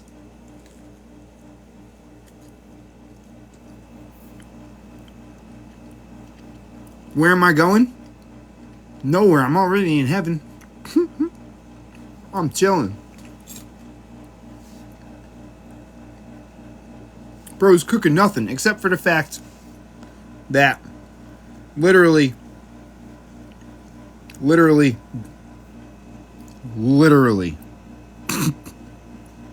on, wait, literally Leonardo da Vinci hid it in plain sight. You know how everybody's always arguing that the Last Supper, right? That picture of the Last Supper, right? Everybody always wants to argue about that Last Supper. They're like, oh, it was, hold on, where's that little picture? Oh, there was a woman that was sitting next to Jesus. Dude, they were fucking your head up. They're like, oh, there's a woman that was sitting next to Jesus in the Last Supper, and it was Mary, and it made the perfect V, and da-da-da. Bro. Jesus was the woman the whole time. That's Cesare Borgia. That is the Mona Lisa.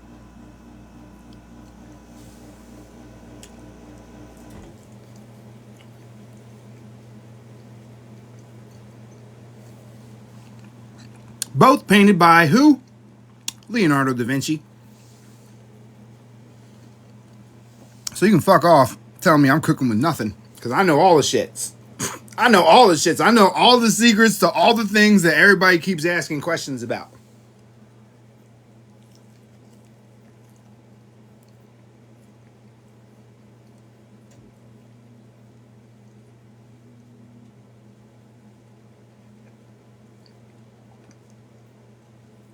How do I know all these secrets? Because I know how to read symbols.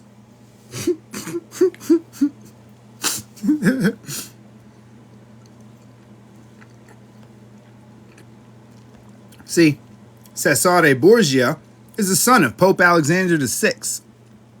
Right? During the Renaissance times, right, Cesare was the lover of Leonardo da Vinci. That was his man. Okay? That was his man.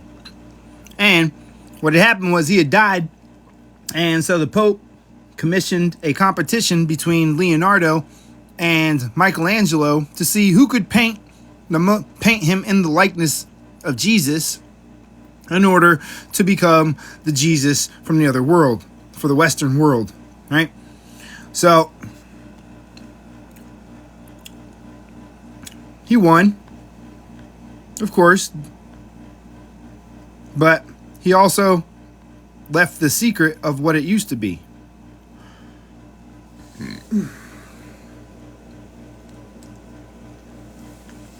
So while everybody's arguing, right?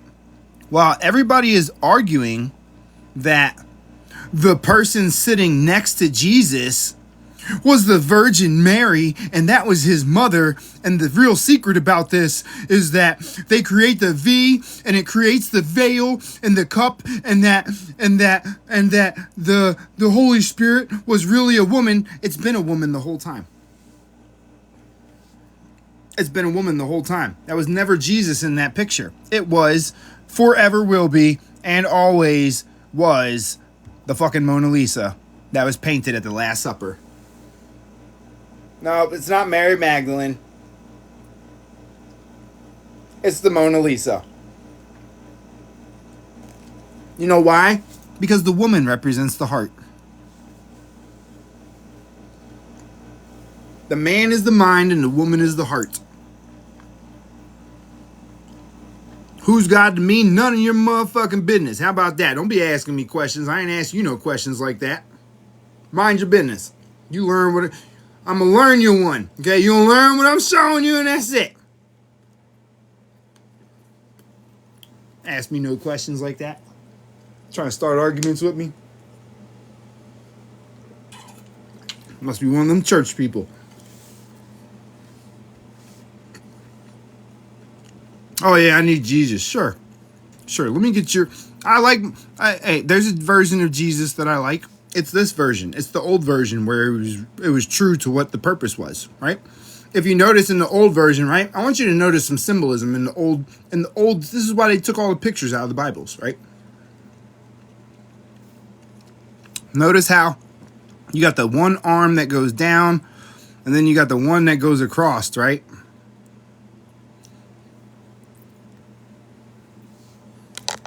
Hold on.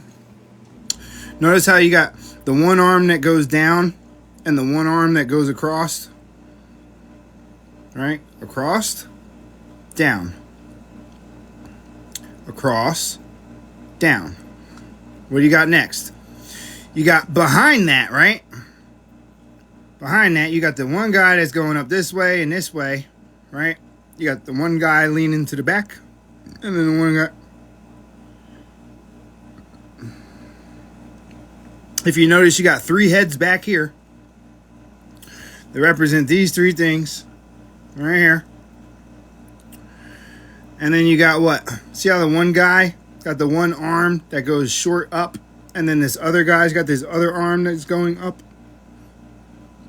That's long. Notice how you got the one guy with the long arm, and then the other guy with the little short arm going up, right? The two arms right there. All right, notice how you have this little arch.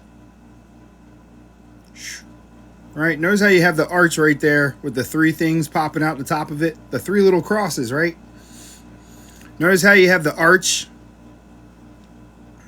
with the three little things that are popping out of it. Right. See, there was a difference. See, they even kept it in the first European versions too. Look, they even kept it in the first European versions and in the Jewish versions. All right. Notice the heart sitting right here. There you go. There you go. Your two valves coming out of it. Right. Notice how they kept it in all the different versions. Dude, what do you think his fingers are doing right here? What do you think that means? Do you notice what that is? Is this. All right. It's just this. What is that?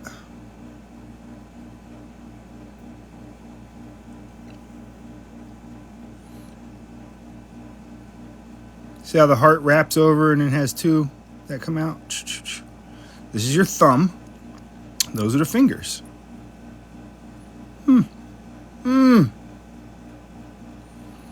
Notice how on this side you got the three on the left top. All right. Look, check this out, right? So you got that bundle right there. There's a split right here. All right. On the left side, it goes down. On the right side, it returns. Those represent the two arteries, the pulmonary and the aortic. Right. Look, let me show you. Hold on, wait. Where's the other picture at? I'm going to show you a diagram of the heart real quick so you can see this for yourself. Okay. You need to know how the heart works. You see? On your heart, you have two valves that come down. You have the aortic arch, and then you have your pulmonary. You have the pulmonary and you have the ascending. The ascending is where it returns, which is on the right side, and it overlaps. The pulmonary is on the left side, and it goes down. Okay, so it goes down on the left side, and it goes behind on the left side. All right, same thing as right here. I'm telling you what it means. What do you think I'm showing you the fucking pictures for, genius?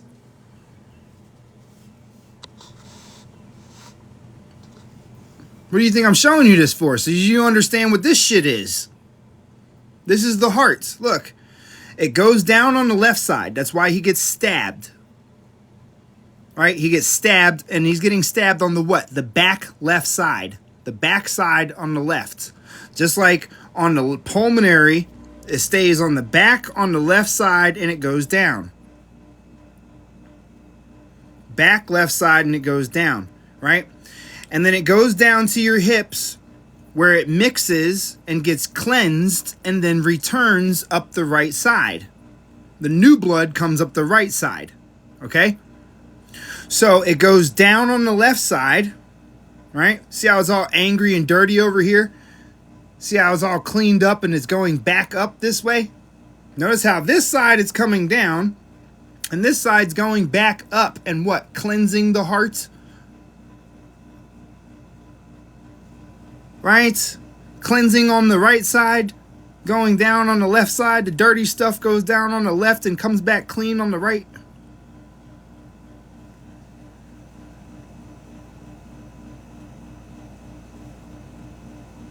There you go, preach. It does look like I'm fucking Pokemon, doesn't it? Okay, same thing here. That's what this is. The first version you'll find. Well, the oldest one anyway. Oh, somebody outside is revving their fucking engine. You go shoot somebody.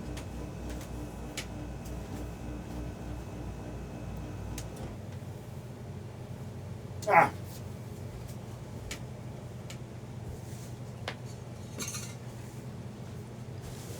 All right, I'm back.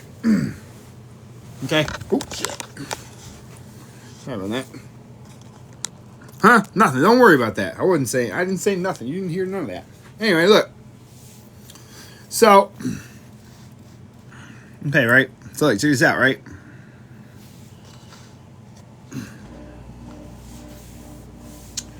Oh, let me put this thing under this phone so it stays steady. I'm getting tired of this thing bouncing around so much. Difficult to understand, you are blind with religion. Motherfucker, I'm not a part of any religion. What the hell are you talking about? My ancestors didn't have religions. Why would I go with your new shit when this old shit worked for like... Damn, somebody just unloaded a whole clip. Why would I go for your new shit that came from my ancestors' old shit? Why would I? I'm not beat. Oh, okay. I got you. I got you, Bantu. My bad, yo. I don't be knowing who people are talking to, yo. I just be seeing comments randomly. Nah, that wasn't no magazine, yo. That was definitely fucking... That sounded like a little 6-shooter. All right, so look, check this out, right? So look, right? Check this out. Look. Now, right, I kept telling you, right? Because look, this is the rib cage, right? This is your cross. That's why they do that. You don't realize they do that? They touch here, clavicle, and then they go up to the pineal gland. Bing, bing, bing. It's the heart connecting to the mind. That's what the cross is. That's the cross they're doing. Bing, bing, bing. You know what I'm saying? That's literally what they're doing. Literally. Half of them don't even... 99% of the people in the church have no idea what they're doing when they do that. They don't even know. They just be thinking that they're creating their cross. Alright, that's your cross.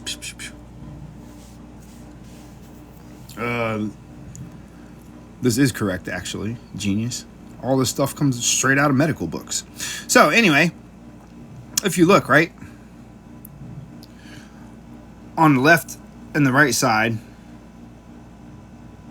with Ankh breathing, no, I'm definitely not, my guy. That's don't buy into stuff just because they call stuff. Most people don't know this stuff, so how can they be teaching you about what my ancestors are talking about when they just give you some weird ass story that they gave? I wouldn't buy into none of that, guy. If it's a good breathing method, it's a great breathing method, but it's definitely not from... I can almost assure you that it did not come from this. I can almost say that with certainty that it is in fact not an Ankh breathing method. Because the Ankh is your fucking spinal column.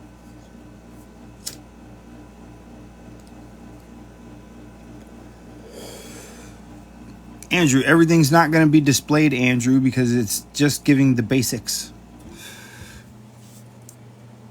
Now, check this out, right? How can you buy my books? You can get the e-copy of the stuff. The first book deals with your subconscious. It teaches you how to reprogram your mind so that you're not one of those people that's scared of everything that fucking moves these days. Teaches you. It gets into a lot. You know, it goes. Look, you can Cash App or Venmo a $25 donation to the Book of Johnson, and I'll give you an e-file that has my book in it.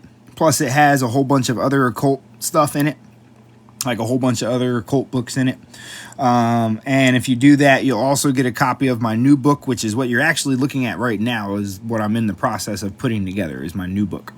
Right, the first book deals with the mind. The next book is going to teach you about the body, a little bit of social studies, a little bit of science, a little bit of astrology, a little bit of biology, a little bit of history. The second book's going to have all that stuff in it, because once you learn the mind stuff, everything else from there is okay. But the first book is about the mind, because it's mind, body, then spirit. You get your mind right, then you get the body right, and then you worry about spearing that shit. Okay, that's when you worry about the energy traveling through your spine and all that shit, because you can't get to that point without getting the other things correct, right? But yeah, you can get it on. You can click the link in my bio and get the physical copy off of Amazon if you want a physical book. Or if you're interested in the occult files, all you got to do is Cash App or Venmo $25 to the Book of Johnson. And if you get the e-file, then you'll get both books. The third book is going to be separate, though. The third book is going to be something completely different. It's going to be a personal book. But so,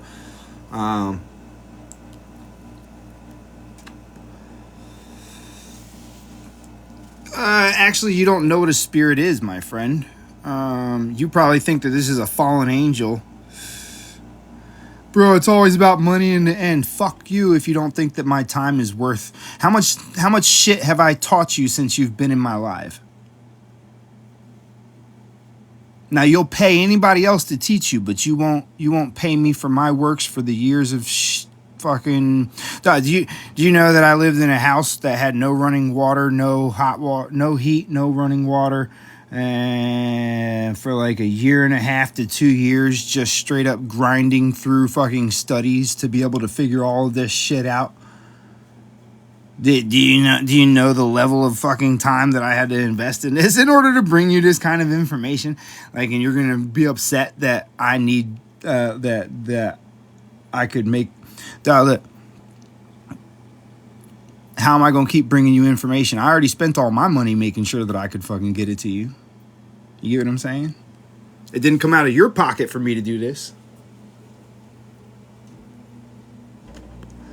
How do you have a spirit if God ain't real? One, a spirit is not what you think, my friend. You don't even know what a spirit is because you don't know where the spirit rituals came from. But if you'd like to know where they actually came up with the spirit ritual, I could show you. There's tons of them, because these Bibles were around first, right? Where you see all kinds of spear rituals taking place. You see the spear and you see there's a ritual going, right? Just like you see there's a spear and a ritual with a guy on a tree, right? Something that kind of looks like a cross there, right? And they tell you in the Bible about the birds of the heavens and the beasts of the field and the animals that would talk, right, and give you stories and teach you things, right? And they tell you about all that stuff, but these books magically appeared in, even though they're all from the Americas, they magically appeared around the world around the 1300s is when they got found, right? They found the codexes all the way across the world. In Europe and all the places where the Bibles come out. They found them in Europe. They found them in fucking in Russia. They found them in Paris. They found them all over the place. All these places that all these Bibles started popping up, right? So all these books pop up where these Bibles come out, right? Where they tell you about a story about a dude named Moses that carrying a staff, and God tells him to cast it on the ground, and it becomes a serpent when he's on his way to go and see the king. Right? They tell you about all this stuff, but they don't tell you where they got it from or where they actually got the term spear ritual from in the first place. Right? The spear rituals of the birds of the heavens and the beasts. Right? The birds of the heavens. You see the bird on top of his head, right? The bird. And if your head isn't in the heaven, they tell you that heaven's what? Up above the sky, right? What do they call your brain? What do they say that your brain has? 2 hemispheres, right? And then they tell you, and if your body's not the earth, why do they tell you that,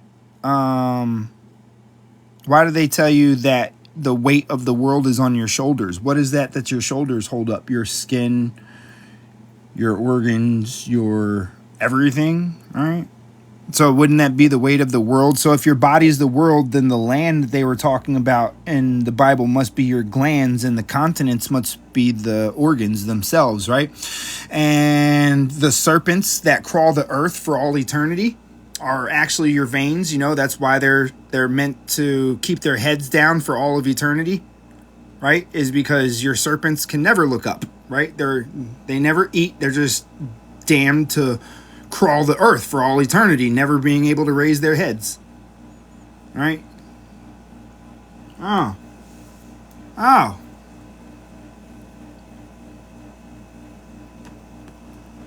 Oh, your spirit animal? Oh, you see how you're starting to put some pieces together? You see how you're starting to put some pieces together? Oh, and thank you, Kn𓅓edge. Appreciate that, man. I liked it too, man. So I had to get it.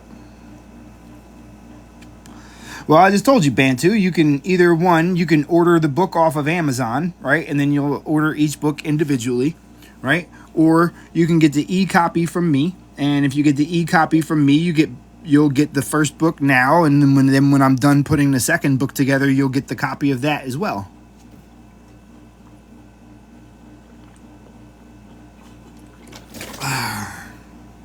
All right, just go ahead and DM me.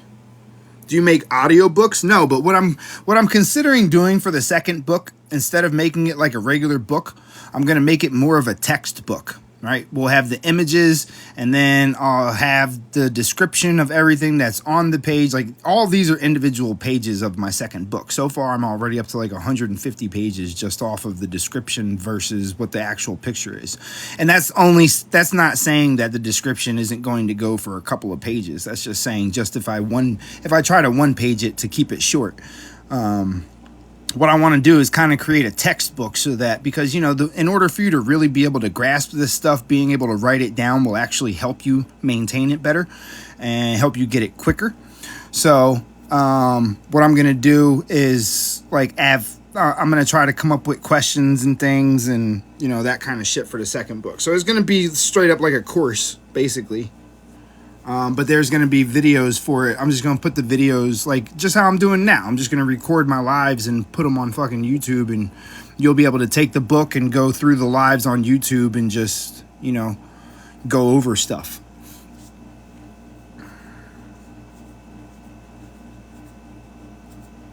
Tucker, I tried Discord, but I don't know. I haven't really figured out how to operate Discord. I have a Discord. I got everything, dog. I got every social media there is. Thoughts on the Emerald tablets? Complete, utter bullshit. They're making them up.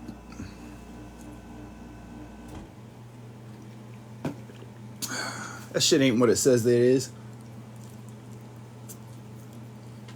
Oh, look, they lie to you about everything. Okay, they lie to you about everything. What they say it says is not what it says. I guarantee you that.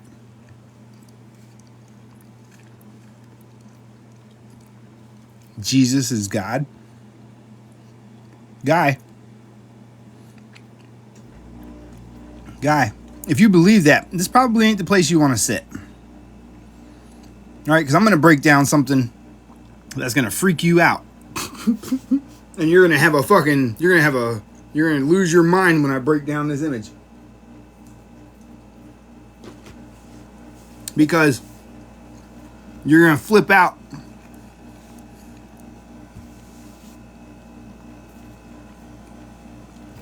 Talking about I'm trying to teach people to like the devil and shit instead of allowing me to break that curse for you. Okay?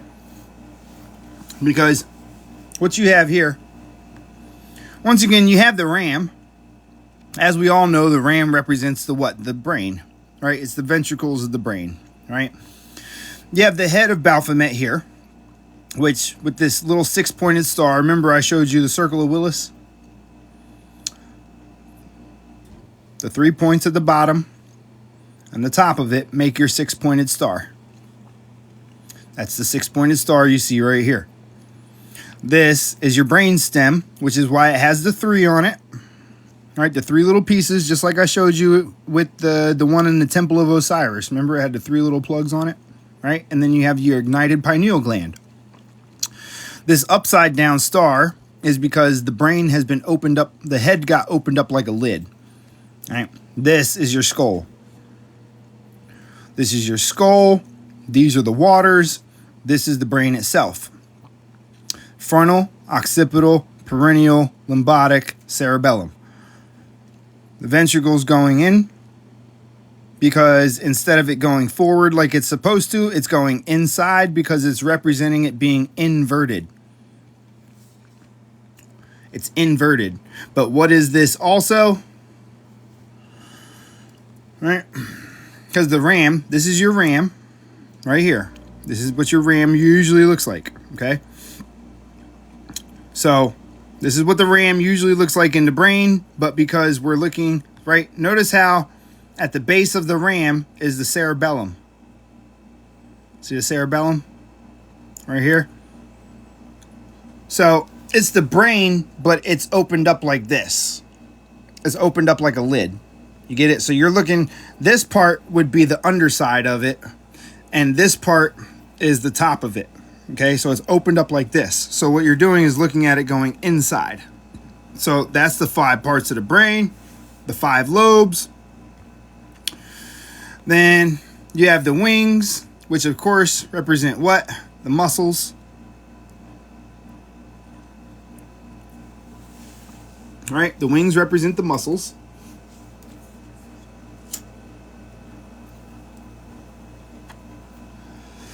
Okay.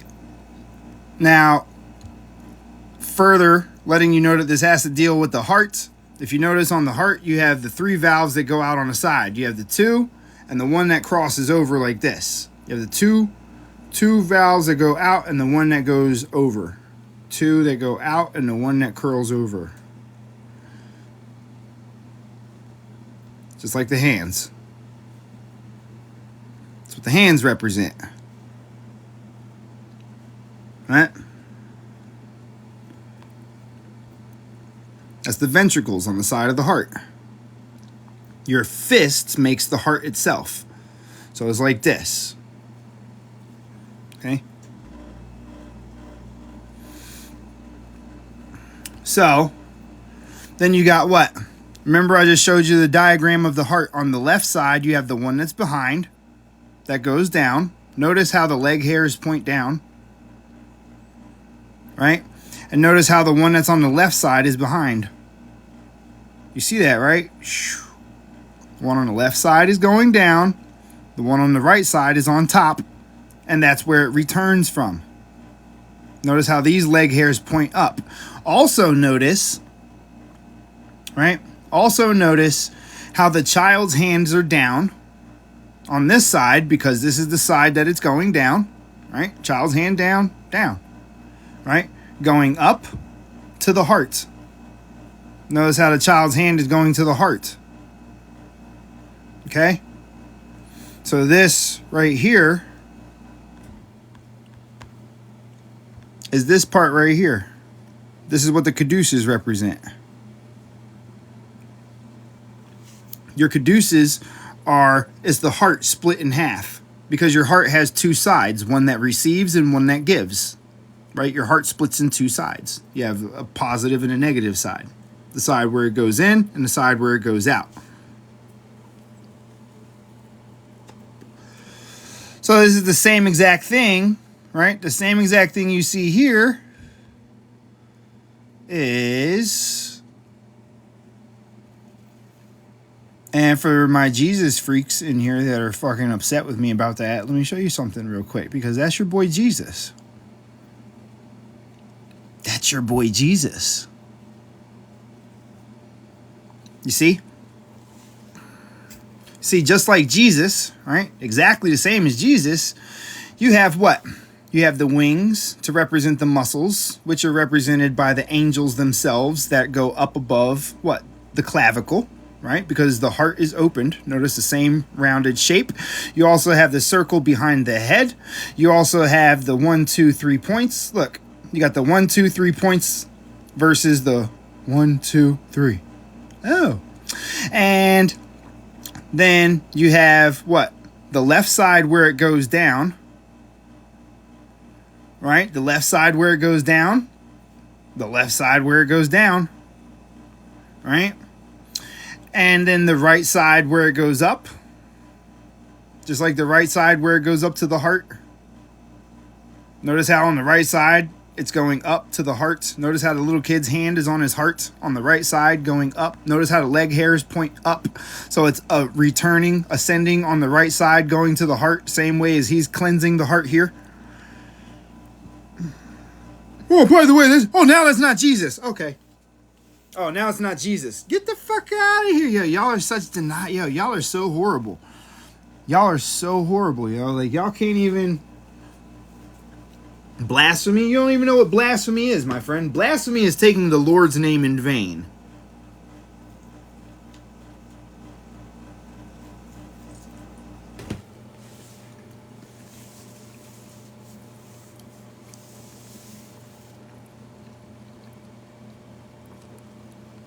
Bro, blasphemy is taking the Lord's name in vain.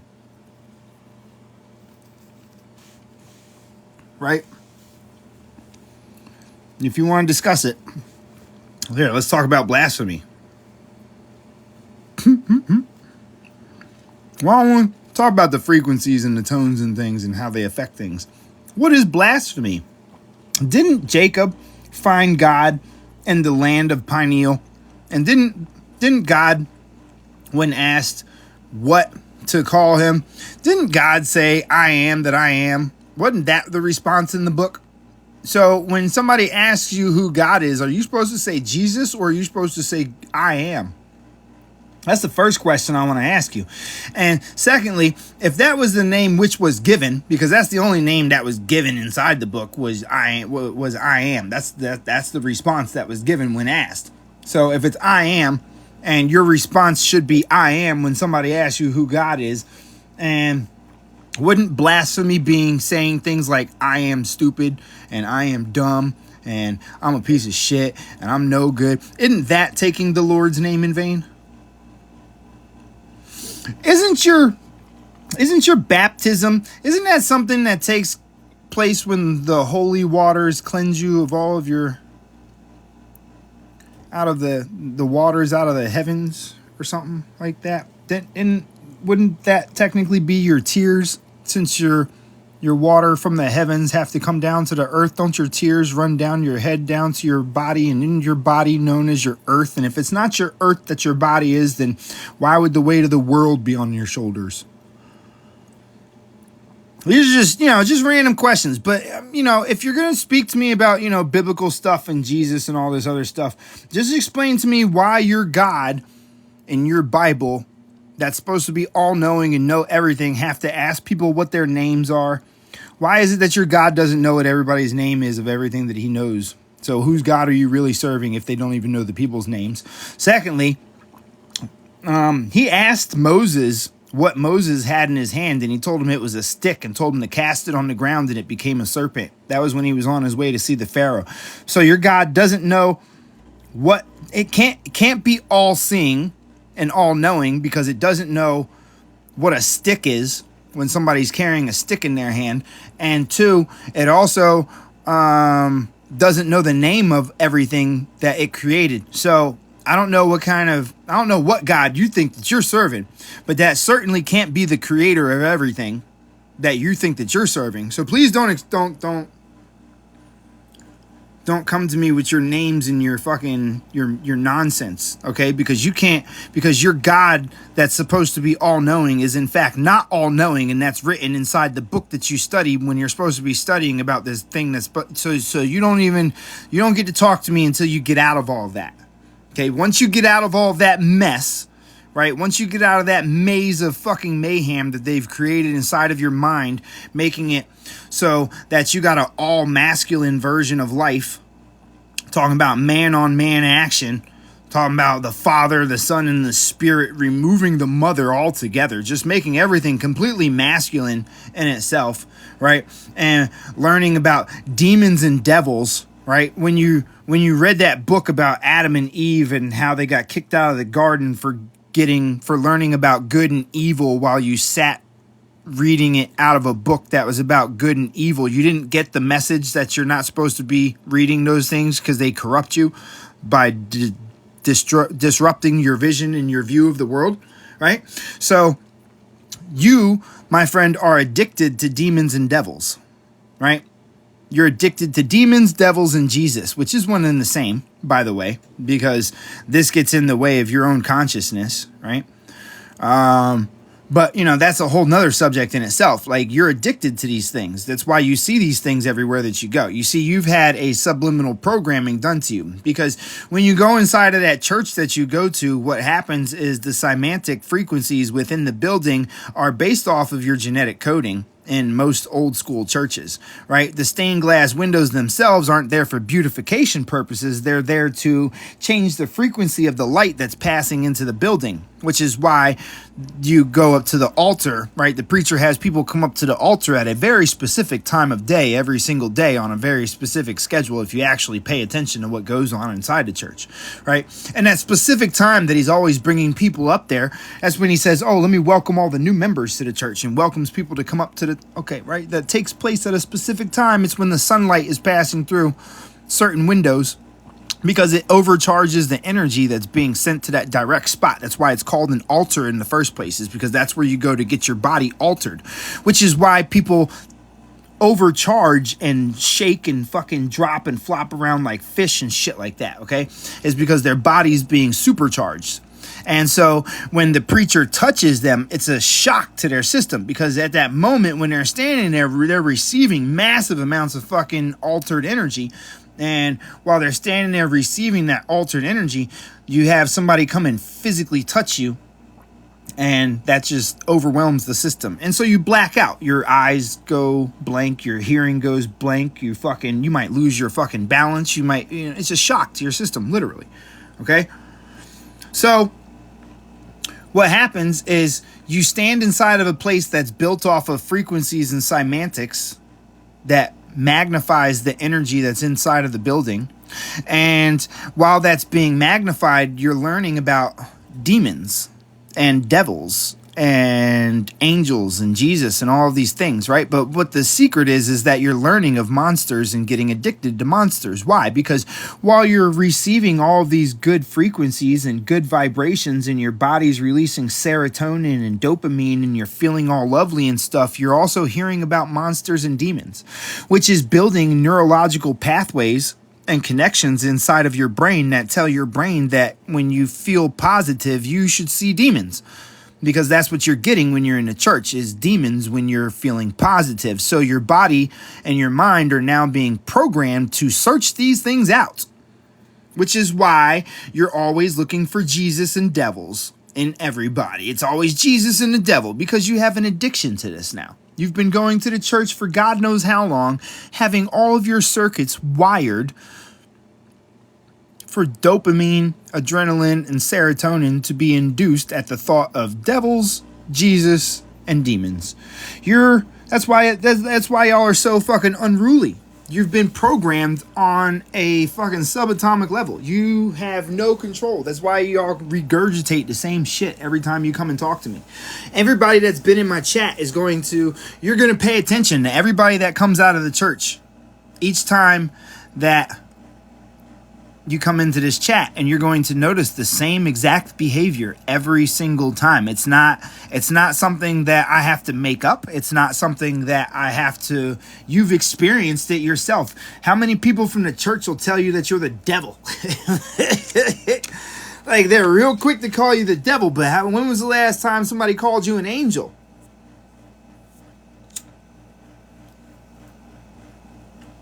right? You don't hear that angel word coming out of nobody's mouth too much. It's blasphemy to call you good things, but it's okay to call you bad things.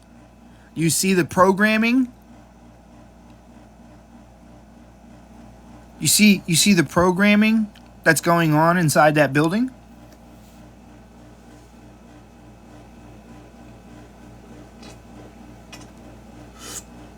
It's called blind faith. That's why you have to have blind faith. Because if you don't have blind faith, then you'll be able to see what the fuck is really going on. Oh, dog, it's so subliminal, it's ridiculous, yo. It's insane how much they're doing. You see somebody who takes zero accountability, then you're looking. You're not talking about me. I take accountability for everything that I do. I know what I do, and you know why I take accountability for the things that I do? Because I think before I act.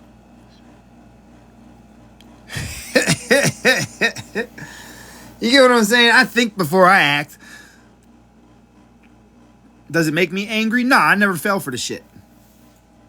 You understand? I never participated. I was never drawn to that. I was always my whole fucking I can't stand them buildings. Just because I know what goes on in there. You don't realize how destructive that place is?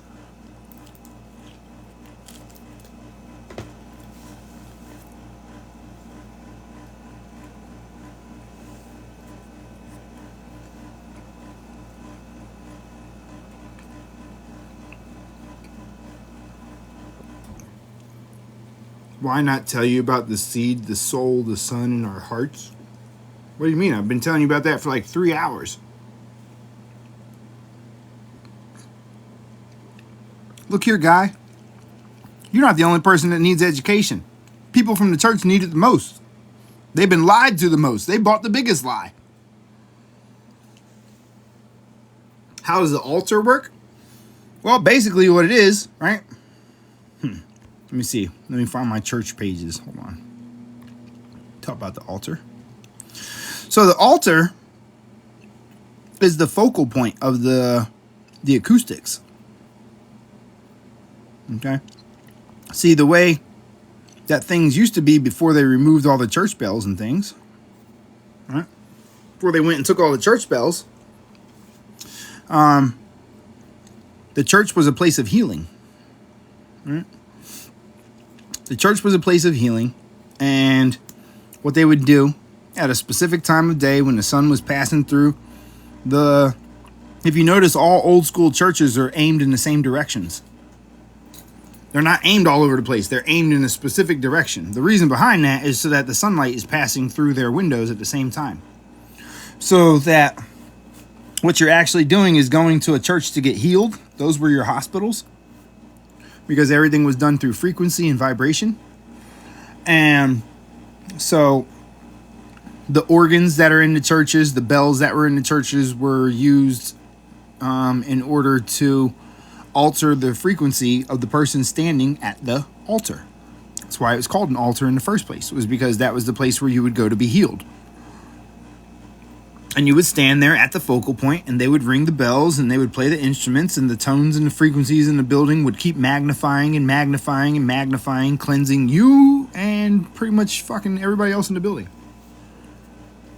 But mostly towards the one on the altar. No, it wasn't to alter your mind, it was to alter the frequency. The stained glass windows were the secrets. Well, they weren't secrets. It wasn't secret back then. Back then, it was common knowledge. The stained glass window told you what the building fixed. That's why you would look for it. You would look for the stained glass window in the church. Because the stained glass window is lined up like your DNA. So are the notes, right? The piano notes, right? These are your DNA. You get it? So if you had a problem with a specific part of the body, you would find the window that had the proper frequency to fix you.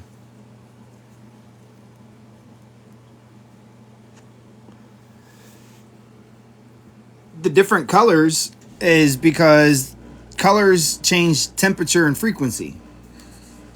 Understand? Different colors induce different hertz. Okay, so by having multicolored windows, what you're doing is changing the frequency that's going in.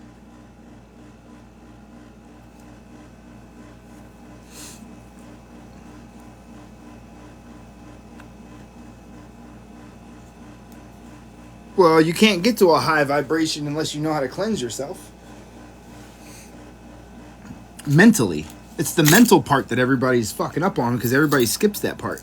See, look, right? So all let me talk to y'all because most of y'all that are in here now are on this so-called spiritual journey. That's why you're probably talking to me right now, right? But so all of you have seen the videos on, your Kundalini. All of you have seen the videos on decalcifying your pineal gland. You've all seen the videos on the Christ consciousness and all of these things, right? Right. You've seen the videos on all of this shit, right? Every single one tells you the same nonsense, the same mumbo jumbo. None of it really truly makes sense. It's just, you focus on this energy and this energy and this energy and this. That's not how your fucking body works. Okay, that's not how your body works. What those people are actually experiencing is serotonin and dopamine being produced off of the belief. That's why they feel so good, okay? Because they're telling themselves to without realizing that they're telling themselves to. That's all that it is, okay? They're not actually transferring anything the way that you think that they are. That's a lie. It doesn't work that way. They have no fucking clue what they're talking about. That's why they're talking about, energy points instead of directly telling you it's your organs. Okay? So the thing is that they're all telling you that you can just decalcify your pineal gland, unlock your pineal gland and your third eye, and you'll have these visions, and all you got to do is meditate. And then what happens? Everybody goes through this crushing period of massive amounts of depression where their life just seems to fall apart as soon as they do it. Right? They start doing it, and then all of a sudden their life just starts crumbling around them because they're believing that because you got taught to manifest, as they call it, right? But the thing is that you didn't clear your mind first. You thought that meditating was going to clear your mind, but it didn't. Because you still have all those negative thoughts in your subconscious. That's why you're still fucking keep to yourself. That's why you're still fucking segregated. And that's why, you understand? You never dealt with those negative thoughts first. Right? And it's not shadow work. You don't have no fucking shadow work. Okay? You just have a misinterpretation of success. Okay? You have a mislabeling of success. You have been put under a spell. Okay? The spelling was given to you when you learned the language. Okay? And when they gave you the language and the spelling, it created images that were produced that you run your future off of based on the words that you were told, and the images that they give you today induce different reactions to those said words. That is a spell that you're put under. You have to reprogram your subconscious not to direct you in the ways that you've been taught. Okay? So you have to do that first. So all these people telling you all of these things, they're wasting your fucking time, and they're going to send you spiraling into psychosis for a little bit. The reason behind this is because when you do unlock this fucking whatever the fuck they want to label this shit, right? Once it's not unlocking something special, some spiritual thing. What you're doing is returning the energy to your mind, making it so that your mind is able to operate and function optimally, which means that you think more, which means that you have the ability, you regrow your ability to reattach neurons and recreate a way for you to actually be able to retain memory again. Okay, that's all that you're doing, and it gives you understanding because you're able to absorb so much information like you were when you were a child, only now as an adult you'll understand it, so it's easier to put it together. Okay, that's all that it really is. Okay, it's not some magical miracle fucking thing or something, but it does actually extend your life because it purifies your blood in the process, removing all the diseases that are in your body. But that's because you're cleansing yourself during the process of it. So the thing is that what they're doing right now is generally leading people into teaching themselves to magnify and increase the things that are coming to them by making them think that that's what they're doing. But since they're not taking care of their subconscious first, which is the thing that directs you into negativity, and this is how you know if you need reprogramming of your subconscious. You're not doing what you want to do right now because your subconscious hasn't been reprogrammed. You're still doing the same exact thing every single day, right? You're still running and doing the same rat race. The reason you're still doing the same rat race is because your mind has been programmed to terrify you to step outside of it.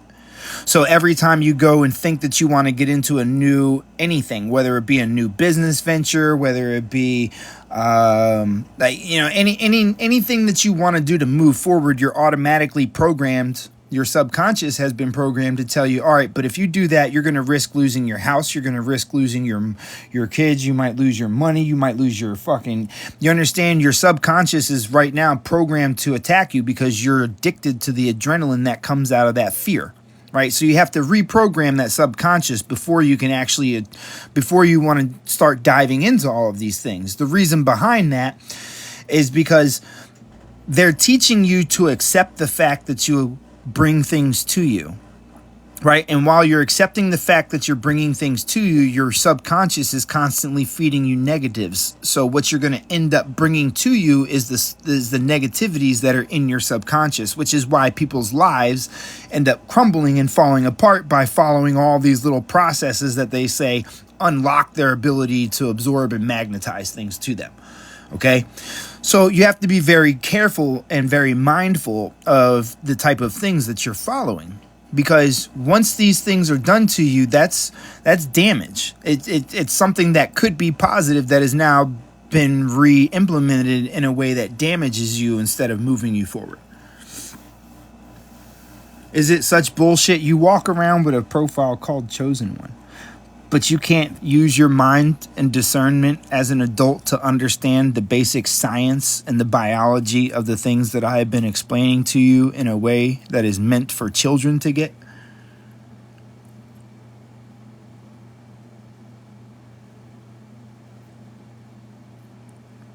Why do I teach? I'm not really teaching you. I'm just sharing with you the things that I've learned. And I share these things with you because it's helped me a lot. So why wouldn't it help you? You see, I've spent my whole entire life wondering why everybody's head was so fucked up. And so I've spent all of my time diving in to try to figure out everything. Hence why I have the answers to questions that most people don't even think to ask anymore. Right? Is because of the fact that I've been trying to figure out why everybody's so fucked up. Because I grew up around a whole bunch of racist ass people, whether it was black or white. I don't give a fuck which one it was. I was mixed, so I experienced it all over the place. And so because of that, it made me wonder why everybody viewed things the way that they did. And so instead of diving into science or diving into fucking creating other shit, I dove into people's minds. And it led me to all this. You understand? So I just want to help people. That's why I'm teaching you. Because once you see these things and once you understand these things, you can't be tricked anymore. You can't be tricked into seeing in demons and devils if you understand the symbolism that's actually being shown to you so that you see this versus seeing what they tell you to see. You understand? It's you were given a curse. You were cursed when they gave you what this image meant. Now I broke that curse because now you don't see that. Which is what? Slowly removing little fake negativities and little things that they put in your life to make you fear stuff. Right? And if we can remove all we have to do is bring the truth to the light and the fear gets dissolved. And if they can't scare you, right? If they can't scare you with their symbolism anymore, then how can they control you?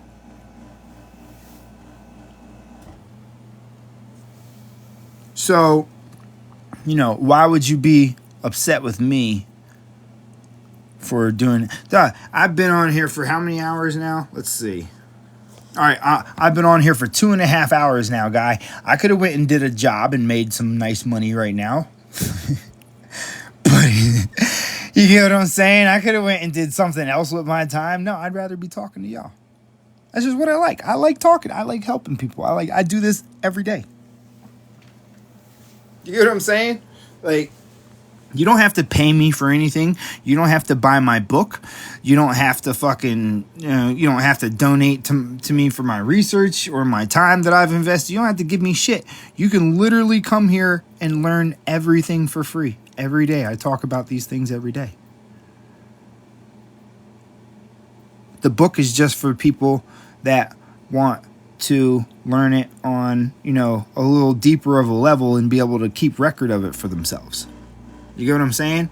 So, I'm not out here trying to harm people and stuff. I'm not trying to fuck nobody up. Like, I'm not like, I'm just giving y'all the raw information the way that once I started figuring shit out. You get what I'm saying? So, you can cry about the fact that my books come with a price, or you can sit here and just absorb everything I give you for free and just not complain. They're like, oh, you wrote a book? I want to get your book. All right, it costs this. Oh, it's all about a cost. It's a book. Don't you pay for everybody else's books? What? That's the thing that kills me. Like, you'll go buy some random book that doesn't do fuck shit, but like, Yeah,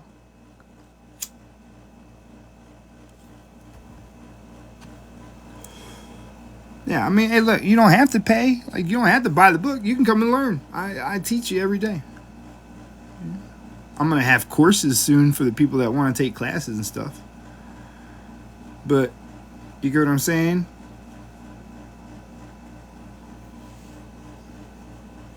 I don't know. I don't know if you could rent my book. I don't think it's made it that far yet. I just put it out like 2 months ago. So it's really only, I'd say maybe like 1,000 people have bought it so far. How often am I live? I don't know. Sometimes once a day, sometimes 3 times a day.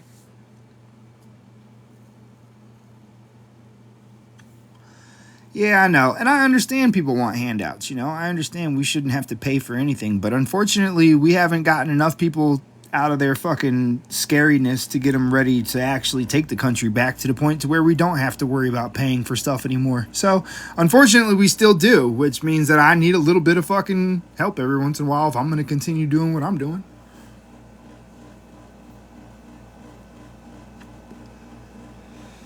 Have you used plant frequency? I started dabbling with it, but then all my plants got destroyed because I had a cat at the time.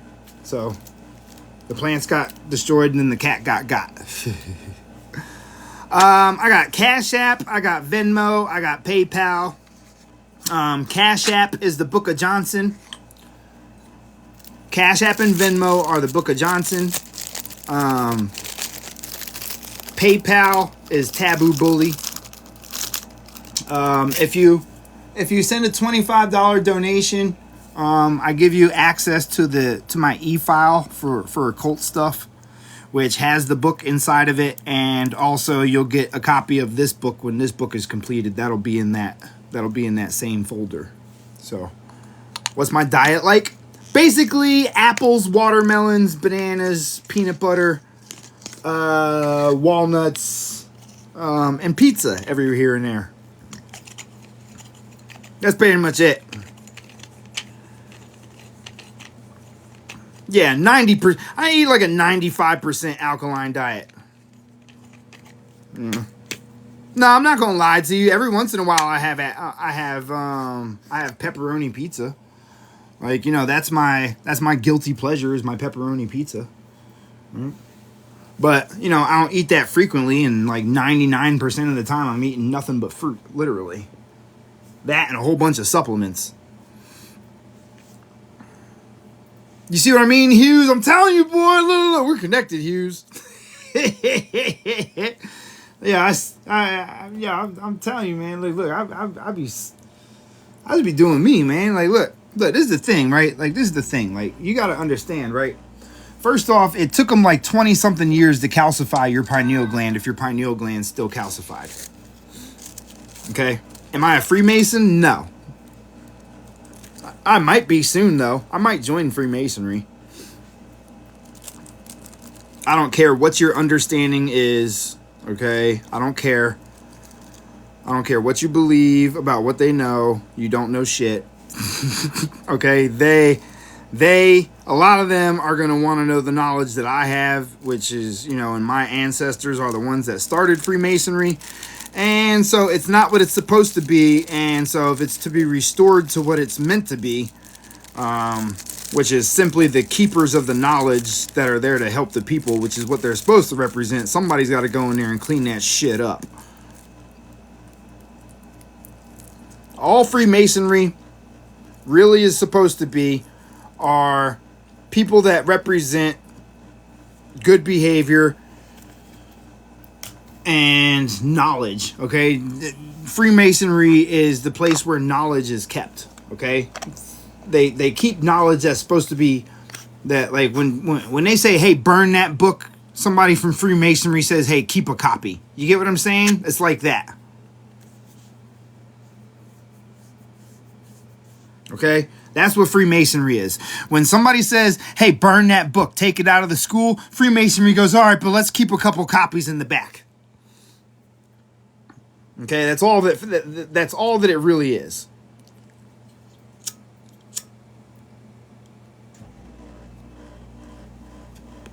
Everything else, pure speculation. Now, notably, there have been some people that have done some fucked up things. Well, the difference between the Vatican and Freemasonry is that pretty much anybody can be a Freemason, but nobody can go in the Vatican.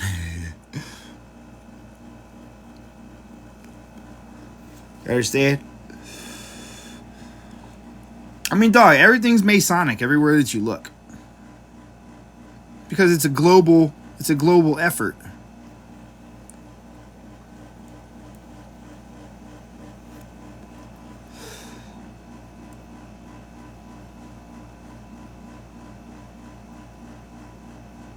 Do I smoke? Yeah. Dog, that's because the Freemasons are responsible for most of the construction. You understand?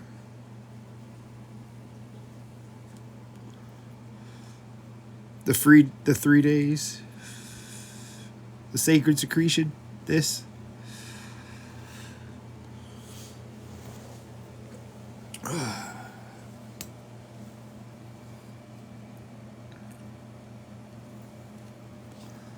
Right, Betsy. Right, that lighter been flicking this whole time, yo. I ain't secretive about shit.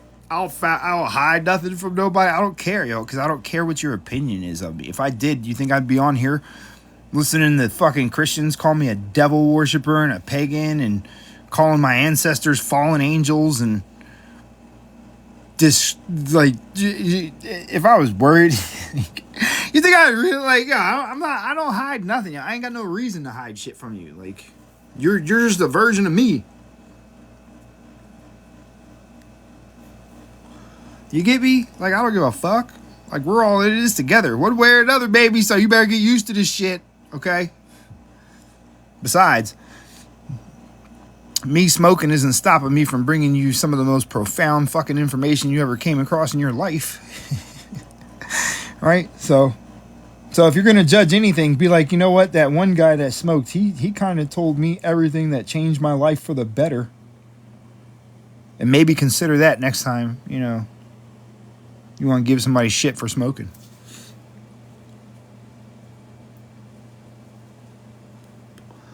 Like, realize that this is a process that purifies your blood.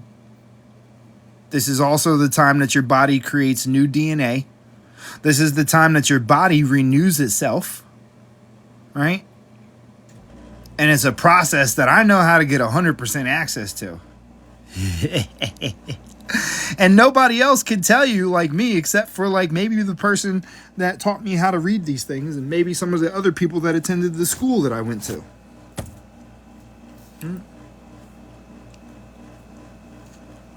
Explain the process? Not a problem, sir. Thank you for being a subscriber. I appreciate that. So, if you notice, you've got 28 serpents above. All right? Notice the 28 serpents representing the 28 days of the month. Okay? Now, so it's letting you know that each 28 days, right? This image is supposed to be right here, okay, over here, but I had to rearrange it for the picture, okay? The 28 days in a month, right? So every 28 days, you have the vertebrae. These are the discs of the spine. These are the disciples, right? Notice how there's 12 of them until you get to who? Osiris. Why? Because Osiris is representing the heart, and Horus represents the information being sent from the basal ganglia. That's why he carries the serpent with the light. And if you don't know, here, look, let me show you real quick so you can see it. Hold on. In case you weren't here for that part, let me just show you real quick. Not that Horus image. We need this one, right? The little serpent and the ball is the light. Okay? It's the light. You have this when you have a thought. You have this when you receive light. You understand? That's the light within you. That's what Ra represents. That's what that ball is up there, not the sun that's in the sky. Look, when you're looking at hieroglyphs, right? From now on, when you look at this fucking pictures of hieroglyphs and you see a sun in the hieroglyphs like this, right? Okay, when you see this, this is not the sun in the sky. Notice how it's got the serpent. This is giving 1, 2. Let me see how many pieces we got. 1, 2, 3, 4, 5, 6, 7, 8, 9, 10, 11, 12, 13, 14, 15, 16, 17, 18, 19. 19 rays. The 1 and the 9. Oh, okay. Slick. Right, the 1 and the 9, right? You get it? The 1 and the 9, you get what that creates? The 1 and the 0, the binary, the 10, the completion. You get the 1 and the 9. Anyway.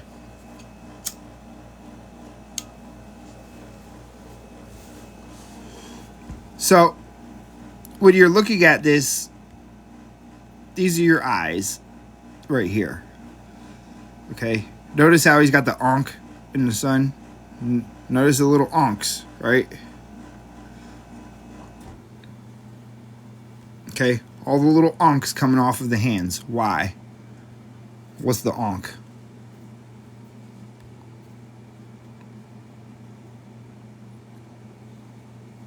What is your ankh? Your vertebrae. That's your ankh. And that's the sun that's behind it.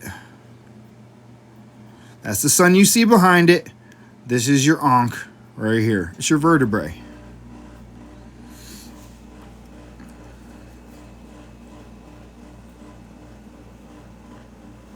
So, anytime that you see him sitting like this,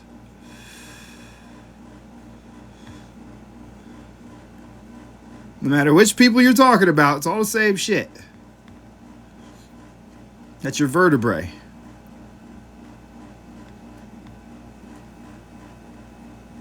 Okay?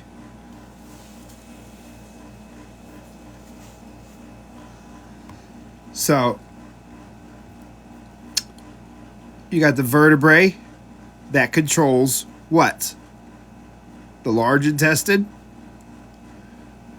You got the vertebrae that's receiving the message from the mind in your lower half of your body, right? This is showing the action of something passing through. That's why the feather, right? It's a thought that's passing through something. It's passing through, right? So somebody sent a signals or something in the body, right? Understand? You got the male reproductive organ down by the hips, right? Connected to the hips, right? Across from the signal that's going to it. It's going down and back through the heart. Oh wait, my bad. I got off track. Hold on. We were back to this one. Okay, so every 28 days,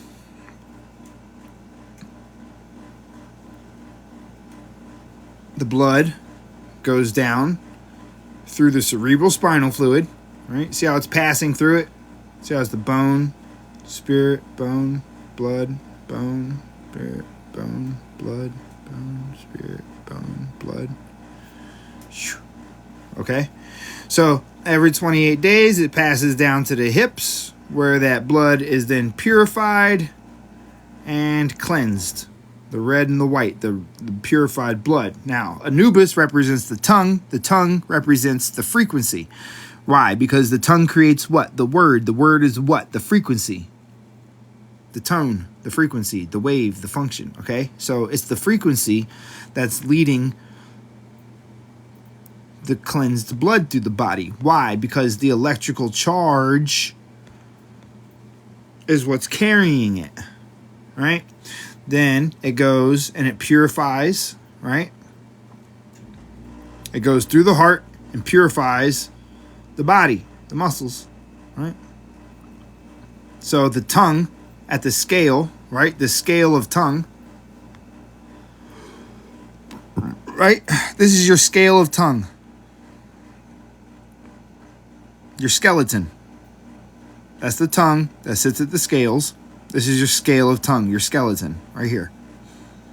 The holders of the scales of life and death are your shoulders. Okay? So,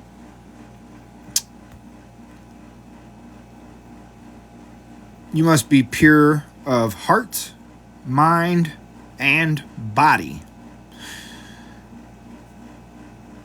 You got the heart and the feather, which is where people get the idea of heart light as a feather, but they always leave out the feather on the head because it's not the scales of life and death. That's just what they called it. This is your skeleton, and this is the purifying process of the body. You see, because, you might love somebody, but you might have horrible thoughts about them. And you might love somebody and have great thoughts about them, but you might treat them like shit, right? That action, right? You might love somebody, you might treat them great, but you might talk to them like shit, right? You got to get this in order, right? Because if you don't get this in order, you cannot receive this energy. You only get this in order by fixing the mind. You got to get your mind right first. You understand? So, this is where your sins come in, right? Your 7 deadly sins are actually what you think are chakras, because your sins all deal with your liver, your pancreas, your adrenal gland, your stomach, your intestines, and your reproductive organs. Your hell. Your hell is your reproductive organs. That's the hottest place on your body. And it's the only place that you can go in where it's hot. And they tell you that you'll be seduced into hell, right? Wonder why. Right? Because, right, that's why they give you the devil. Right? Because the devil, what do they tell you the devil is? It's the dude with the bull horns and the tail. Why are they giving you bull horns and a tail? Because the ox represents the male and female reproductive organs. So if the ox represents the reproductive organs, and you got a guy, the bowels of hell, exactly. Thank you, Tracy. That's beautiful. I'm glad that you said that. Let me pin that. Pink. You get it? So you have the horns and the tail because the devil I had AI make my devil, but I told AI to have it sitting at the shoulders of the bull. And so it gave me 2 bulls. Look at the horns. Look, it gave me the 2 different kinds too, the male and the female.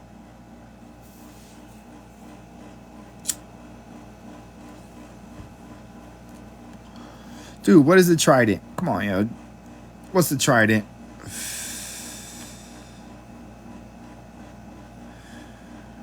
The aortic arch. That's your trident, yo. Those are the three that come off of it. That's it. That's what your trident is. The bulls represent the reproductive organs. The pitchfork is the spine.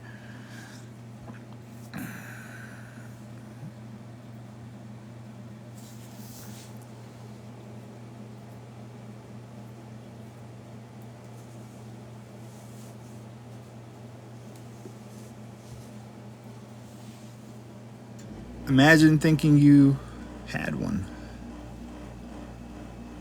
Right?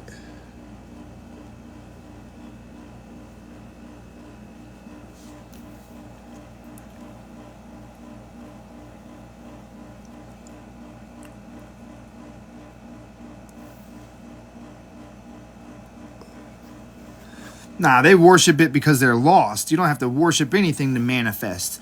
You're already the perfect. Look, see what you guys don't this is why you need your reprogramming. So this is why you need to have your reprogramming, because you need to be taught what you're doing. Because you've been taught one way to look at how you're living your life, and it's a lie. I'm gonna give you. Hey, look. Do me a favor. Tap the screen and just get those likes going for a second. Let me go grab a cup of water real quick, and I'm gonna show you exactly why you need reprogramming and why my book will actually be helpful to you. Matter of fact, fuck getting the water. Look, I'm gonna just tell you. Look, check this out, right? So this is the thing, right? Is what you just brought up, the manifesting, right? You believe that you have to do X, Y, and Z to manifest because of everything that you've been told. Because of all the lies that you've been told, you believe that you have to do this and that, and you have to focus on this, and you have to think about this, and you have to... Stop it. They're lying to you. They don't know what the fuck they're talking about. See, this is why you need to stop listening to all these other people. Okay? Listen to me. First off, I want you to put a 1 in the chat if you've experienced deja vu.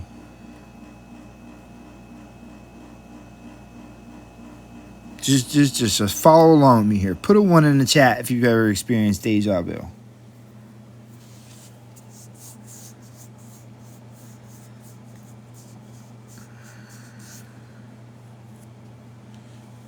Okay, right? Now, while the people that are still putting their ones down are putting their ones down, everybody else notice how the ones are just going? Notice how almost everybody has pretty much experienced deja vu.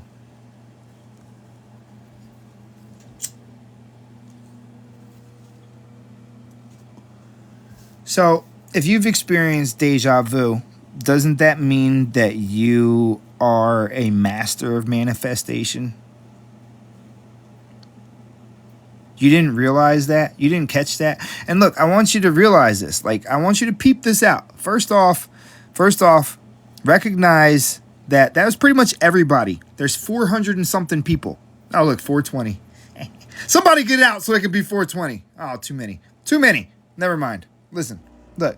Realize how almost all 400 and something people said that they experienced deja vu, which means that this is what I'm about to tell you is a skill that you have, that everybody has. It's a skill. If everybody's experiencing it, that means that it is a common skill throughout every single person, because there's people from across the world here. There's people that are dark-skinned. There's people that are light-skinned. There's fucking Asian people. There's Indian people. There's, okay, just broadly across the board,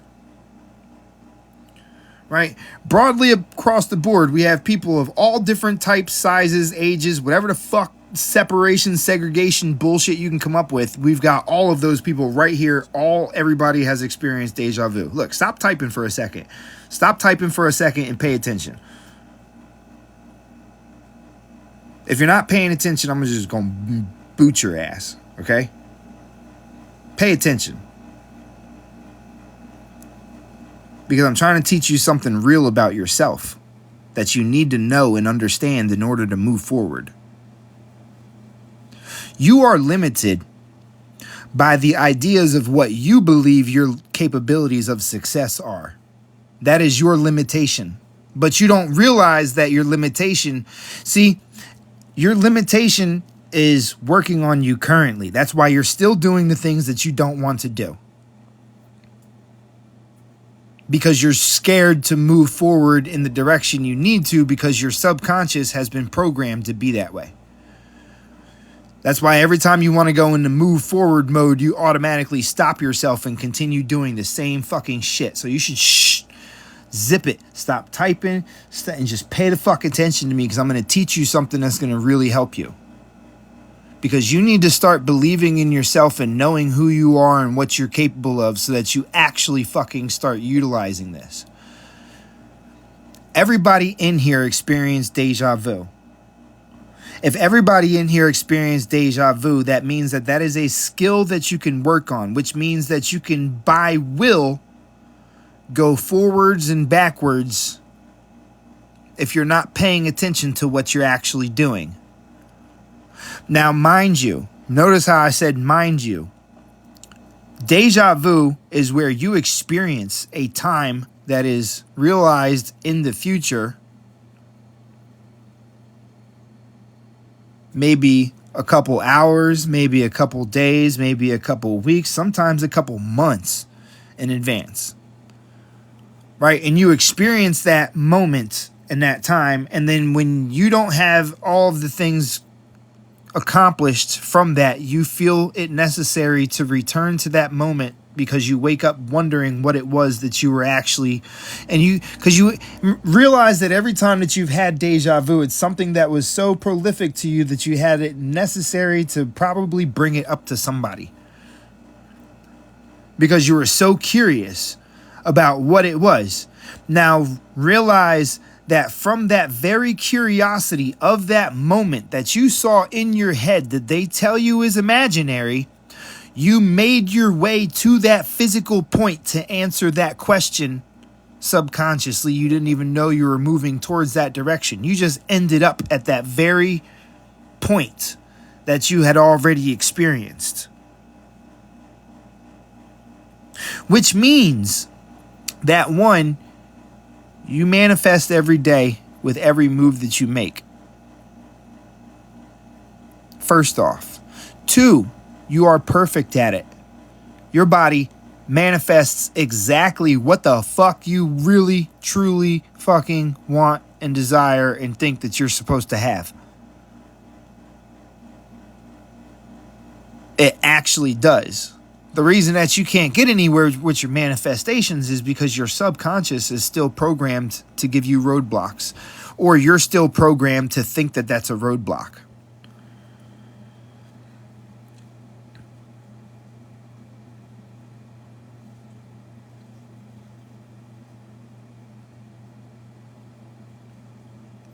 You manifest everything in every moment. However far along your deja vu was before you ran into the moment that you ran into, realize that there is a billion, right? Right now, sitting where you're at, right now, sitting, standing, whatever you're doing, if you look around you, you can look around you and easily see 100 ways that you could possibly die right now in this very moment, whether it be the ceiling collapsing, the wall falling over, the roof caving in, the floor from under you disappearing, some fucking freak storm. It could be a fucking electrical, a fire could break out, somebody could shoot you. You understand? There's a billion ways that you could die right now that would stop your there's a billion different things that could happen right now. Somehow there's a point in your head where you were able to be at a point that you were able to navigate yourself to in the physical world. Realize that. Like, somehow from the time that you thought of it, you then, out of all the billion chances of places that you could have been, ended up right in that exact moment to finish trying to figure out what it was that you were trying to figure out before you woke up. That's the question that you have when it's over. You're like, wait a minute, what was I doing there? And like, it turns into that for a couple of days. You get what I'm saying? And then from that, you end up there somehow in your future. That's how you. That's a perfect manifestation, and you do that regularly. Everybody that was in the chat, 400 and something people in the chat, naturally, perfectly manifest. But yet somebody told you that you had to do something to manifest. Why would you have to do something that you already do naturally? Do you see why I'm telling you have to be careful of what people are teaching you? Just the same way as you went to school and got taught that you only use 10% of your brain. What happened when you were taught that you only use 10% of your brain? You told 90% of your brain to run on autopilot. You gave that command to your body. It's programmed. Everything that your body's doing is programmed. You need to rewire your programming.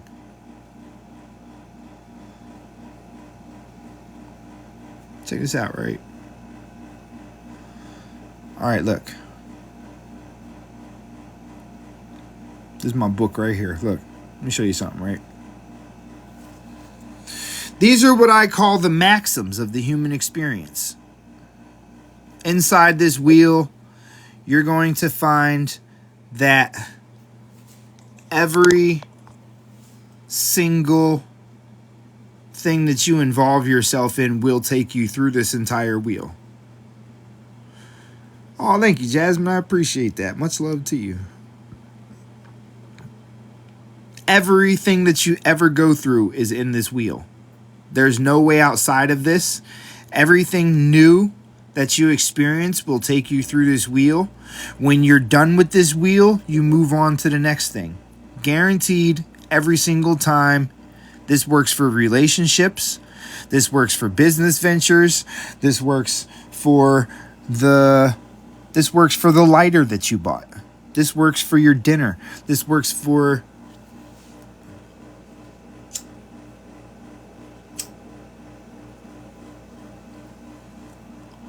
So, allow me to explain.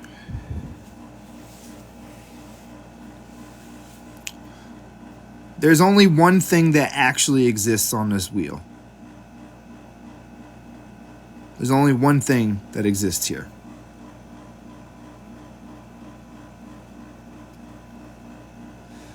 Okay? And that's the love. I'm going to prove that to you. Literally. And I know, as cheesy as that may sound to some of you, and as corny as that may sound, shut the fuck up and hear me out. Okay? Because trust me, I'm not some sweet motherfucker. Okay? So it's not what you think it is. Look, let me explain something to you. Let me see. Anger is a byproduct of love. You get me? Anger is because you love something so much that you cannot see it any other way, and it frustrates you that it doesn't meet up to your standards. That's where anger comes from. There's nothing that you can say that you hate. Anything that you say that you hate, you don't hate. You just love it so much one particular way that you refuse to accept it the other way. That's it. That's it. Why do you get road rage? Because you love your trip to work the way that you like it. You don't like to be cut off. You love it when you have a nice clean path, right? So it irritates you when somebody cuts you off. Why? Because you love it so much.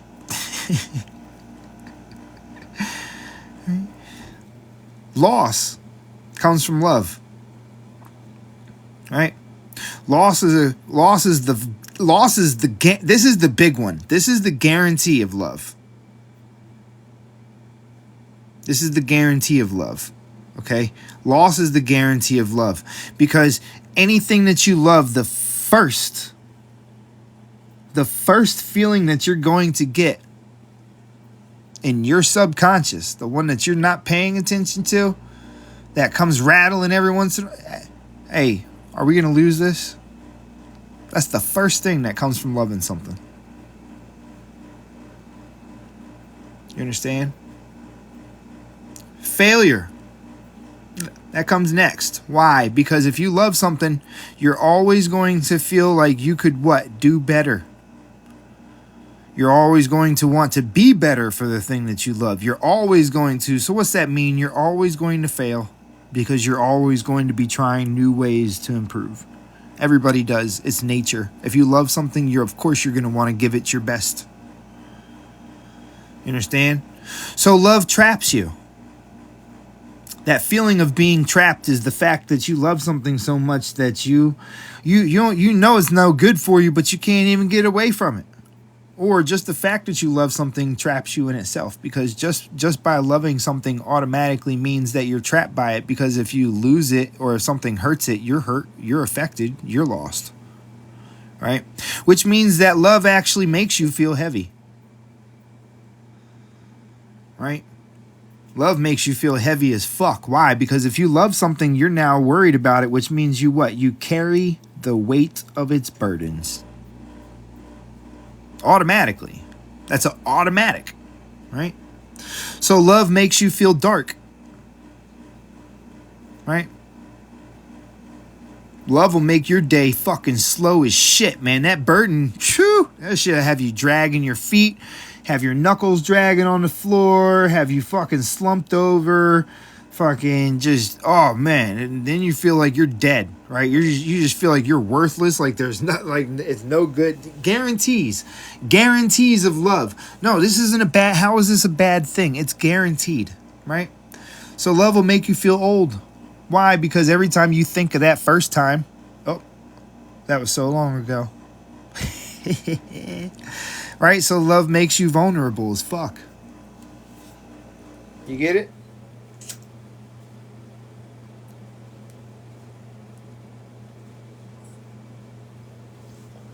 So look, let me ask you something, right? So look, while I got your attention, right? Let me ask you something.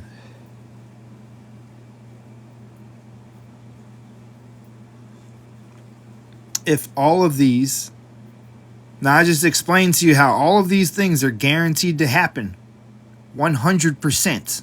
It doesn't matter what you're involved in, because your heart leads you to everything. Your heart is what leads you. That's what gets you up and makes you, because you love living so much that you follow the things that keep you alive. So your heart leads you. And so if all of these things over here, right, all of these things that you are normally taught are negative, I just proved to you exist in the very moment that you acknowledge that you love something. All of these things come from that automatically, instantly. Now, this is the thing, right? This is the thing, right? Things and people and business ventures will take you through different points of this, right? And each time you pass through a different point of this, you move on to the next one, and on to the next one, and on to the next one. Guess what?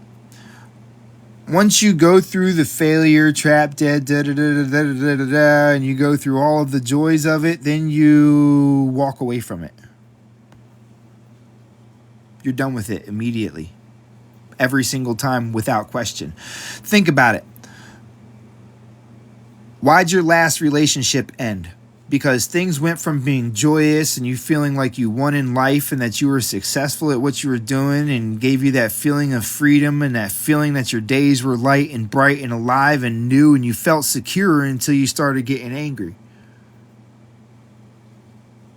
You started getting angry because you were starting to feel like there was a loss between the two of you, right? And so business got harder, your life got harder, and you started to feel like you were a failure, and your relationship started to make you feel trapped. right? And that trap feeling that you got started making you feel heavy, which made you feel a little bit dead inside, which is why you couldn't get out of bed those mornings, right? And so it made you realize that the world was passing you by, so you got slowly started feeling old and vulnerable. So once you did all of that, that was time to go. Right? Because your partner took you from staying in the good things to completing the rest of the cycle. So you took the loss and you got out of there. And you chose to do this too. I'm going to prove to you that you chose to do it. And then you're going to go and buy my book. You chose to do it because when you started feeling like this, you started having a thought of, you know what, I better not do this or we're probably going to split up. And you went and fucking did it anyway. You motherfucker. You won't accept the fact that you destroyed these relationships. You won't take credit for the fact that you're the one that's been ending all this shit. You've ended every single relationship that you got out of. You kept doing things that your mind was telling you, you know, if you do this, it's going to end. And you kept doing that because they already took you through the whole entire wheel. And once somebody takes you through the whole wheel, that experience is done. That's when the experience is finished. Just like all the little things that are sitting around your house collecting dust right now. Once they took you through the wheel, you just put them to the side and moved on. Now it's just stuff in your past. What are you beating yourself up about?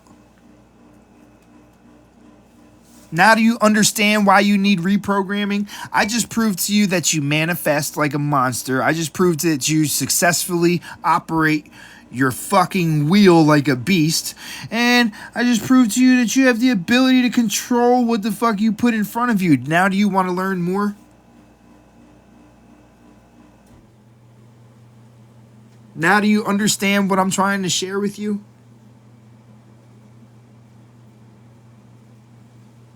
Like, do you understand how much this is, how much I can rewrite your entire thought process?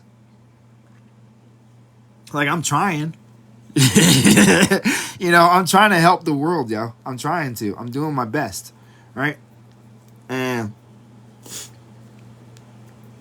so, yeah, that's, now you see why you need rewiring. There's shit that you're doing that you don't even realize and you're not even giving yourself credit for. There's shit that they're trying to teach you. You have to do all these extra steps to do when it's stuff that you're already a master of. You just need acknowledgement and you need to know who you are and what else you're capable of. Grief. All right, here. I'm going to give you one more. I'm going to give you one more before I go. We're going to go to death because death is grief. Matter of fact, I don't even need to go to the chapter. Look, let me just talk to you. I'll let you read it when you go get the book. What is death?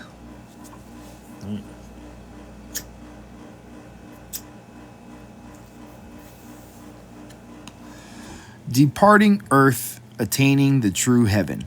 Death. D-E-T-H. Departing earth, attaining true heaven. Why?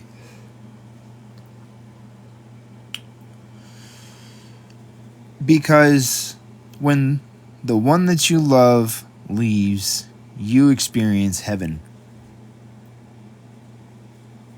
It's the very gift that is given to you in the moment that they pass and that you find out about it. That's why you cry. Right? The reason that you cry isn't because they're gone and that you feel some overwhelming fucking grief about the fact that they're gone. The reason that you cry is because when they leave and in the moment that they left, right? Or that you found out that they left. In that very moment, you realized how beautiful and how precious your life was for just a twinkling of a second. And because you got that stab to the heart reminder, that heavy swinging reminder of how precious every moment is, you cried at the thought of them not being able to join you, but also because you were thanking them for showing you. You don't grieve somebody because they're gone. You grieve somebody because they're not there to share with you what they just showed you was so precious. And it makes... See, the grievance isn't being upset that they're gone. The grievance is an overwhelming appreciation of what they've given you. Because only people that you hold near and dear to you have the ability to affect you in this way. There's only certain people that you hold so precious that they are able to renew your life in their death.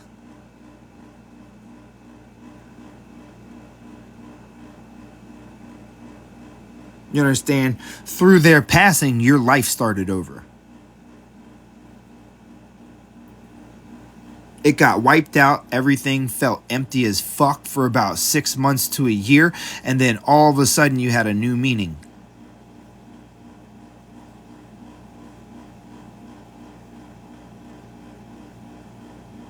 They renewed you. That's why you grieve them, is because of how much more you appreciate them in their death than what you did when they were alive. And that's the hard pill to swallow.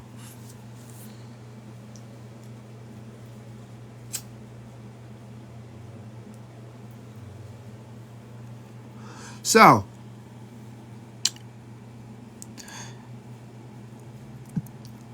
it's the Book of Johnson on Cash App or Venmo.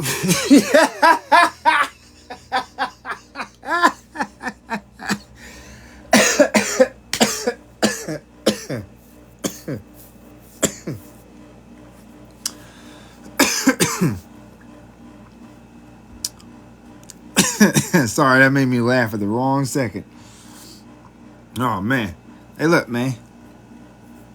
Hey, look, I promise you, the way that I wrote my book is the way that I think, so it might be a little, it might twist you up a little bit while I was doing it, but that's good for you, because if you get twisted, that means that your mind has to answer, which means that it gets more involved, which makes it easier to do what I'm trying to get done. So by my mistakes, I actually kind of perfected the work in a way that makes people think while they're reading it. So I'm glad that it came out the way that it did. Like, I tried to use speech to text because I didn't feel like typing all the shit. But if you go and read the book, I promise you, you're going to see life in a whole different manner. And there's something special towards the end of the book that I'm not going to discuss, because then you'll go and get the book just for that. And that irritates me, because it makes everybody skip the whole fucking part that they need, which is the reprogramming.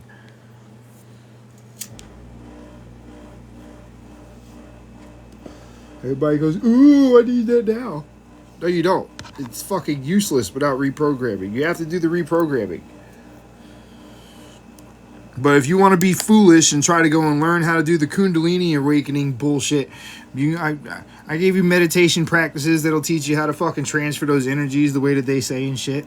I know how to do it that way. You can go ahead and try that. It's in my fucking playlists. But I'm just saying, like, I'm trying to help y'all rewrite your shit so that you have like a brighter tomorrow. Like, trust me, I can lift a lot of weights off you. Okay, I can take a lot of weights off you, yo. Have you seen all the different subjects it covers? Look.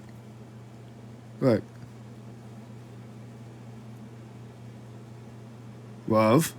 Because you got to learn that love's in everything. That's the first part, right? The acceptance. You got to learn how it was that you were taught to fucking take this shit. Then you learn how to deprogram the shit. Then you learn how to rewire all these things. All right? And once you learn how to rewire them, you figure out the ones that you need the most work with, and then there's a couple pages in there that you can write down your deprogramming in. Okay? And then, then you get into the other stuff. I'm not going to let you see the other part, because then you're going to jump for that. I don't want to fucking get into that right now. Okay? So, for those that are interested,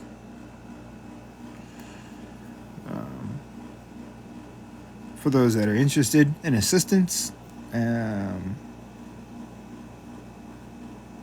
All you got to do is Cash App or Venmo the Book of Johnson with your email address in the subject, a $25 donation, and you'll get a copy of the book, plus a bunch of other e-files, plus when the second book comes in, it'll also be in that folder.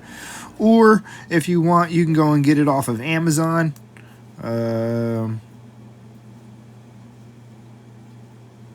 But then you'll have to buy the second one as well.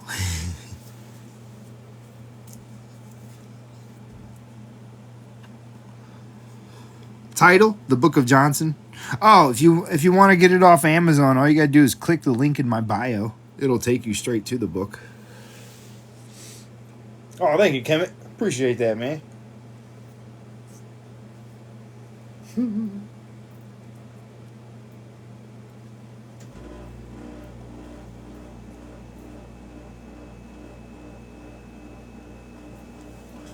So you can't offer something free for heaven's sake? Man, look, even in the Bible it says you should pay a man for his work.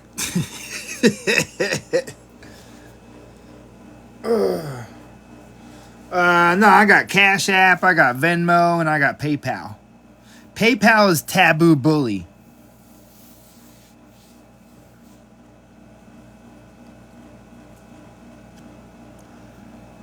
Oh, yeah, man. Yeah, man. You're going to learn something every time you come in my live. I'm going to beat these images into your skull until you know how to read this shit for yourself if you keep coming. Oh, thank you very much, man. I mean, I have a couple copies here. I mean, I guess I could mail them out. But I only have I would have to get more copies.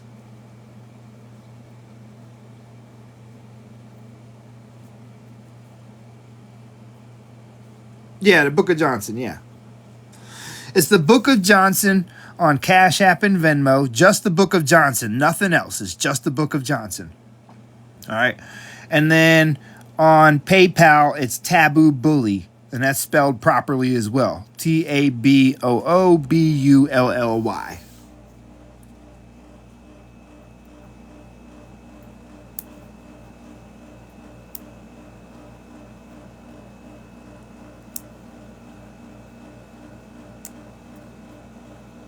Yeah. Yeah, there's physical copies on Amazon. Somebody said that I should do signed copies, but like, I mean, I don't mind it, but like that, like, you have to pay so much extra because I would have to order it off of Amazon and have it sent to me and then sign it and then send it off. Like, you would end up paying like fucking like $10 extra in shipping just for all that, you know, like. I mean, I wouldn't care. Like, if you wanted to do it like that, I wouldn't care. I could set something up where I can order them like once a month or something like that off of Amazon.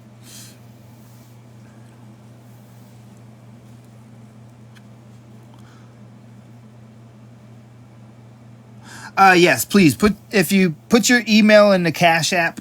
If you don't put your email in the Cash App, you can just click on my fucking what do you call it? Click on my profile and go to the link tree.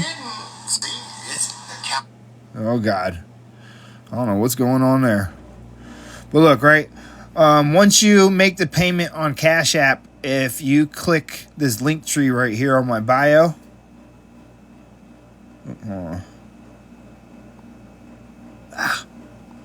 Sorry, I got these fucking big ass fingers, man. I know they don't look big, but this is like a big ass pad. But like, look, you see what I mean?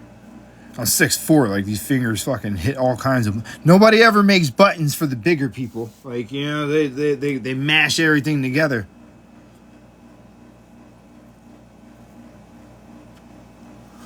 I swear, yeah, I be getting so aggravated trying to text stuff and trying to fuck like. I'm like, whose little ass heads they make this shit for?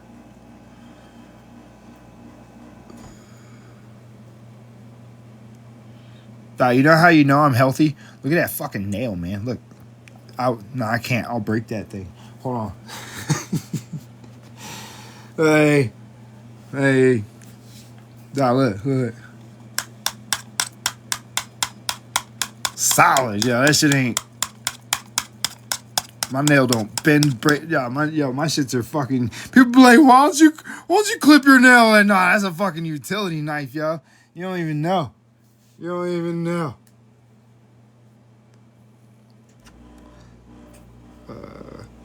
Yeah, I'm 6'4".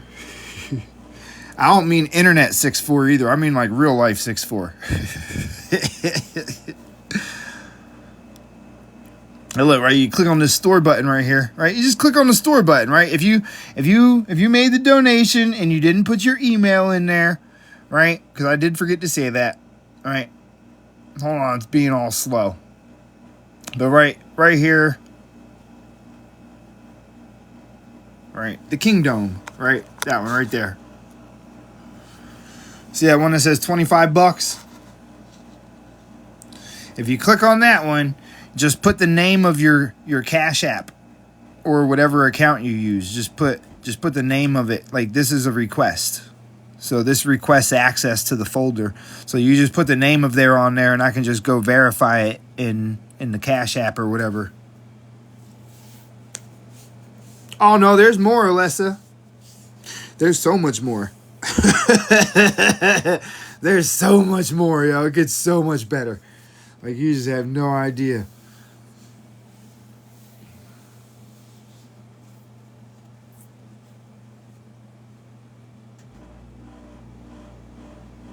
Hell and light being put together on my yin and yang symbol. Hell and light weren't put together.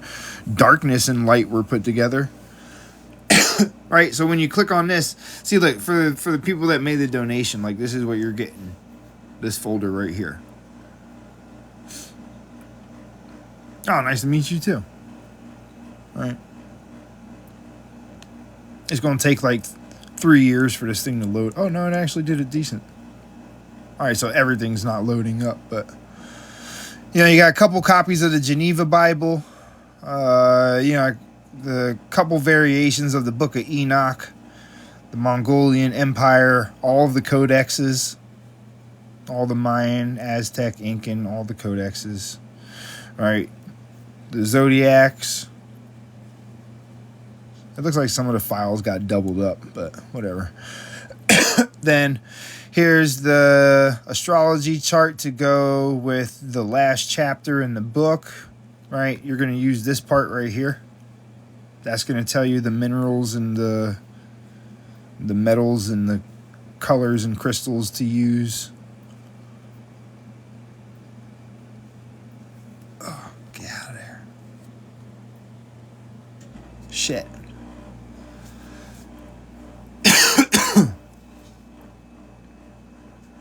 No, hey, look, man. I said, hey, look, I gave y'all options, man. I told you, look, I told you it was a whole occult file. You chose to get the Amazon version. That was up to you, my friend. I'm not responsible for your choice after that point. You know, I told you there was this version and there was that version.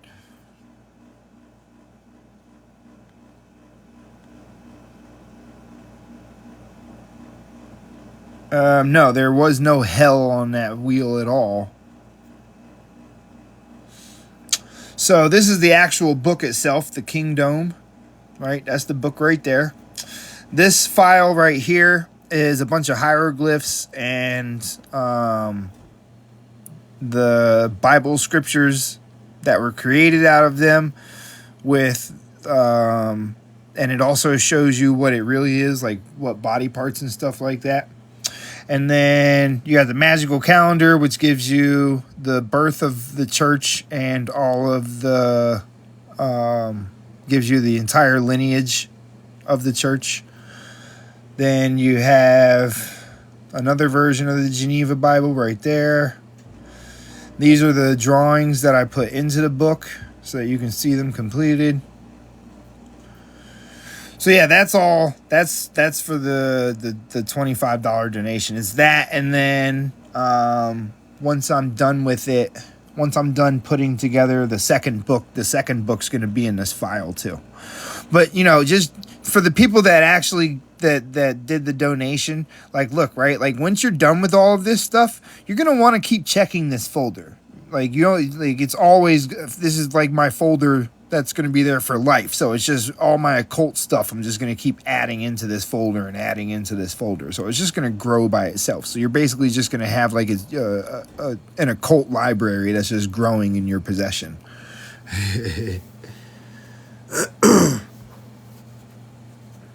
Oh, nice. The Freemason Handbook? No, but I do have the Freemason Bible that I think is in there. I know it's in my files. I'm not sure if I put it on there. Look, right? I got all kinds of stuff, man. Look, it says I got almost 4 gigs worth of documents on here, right?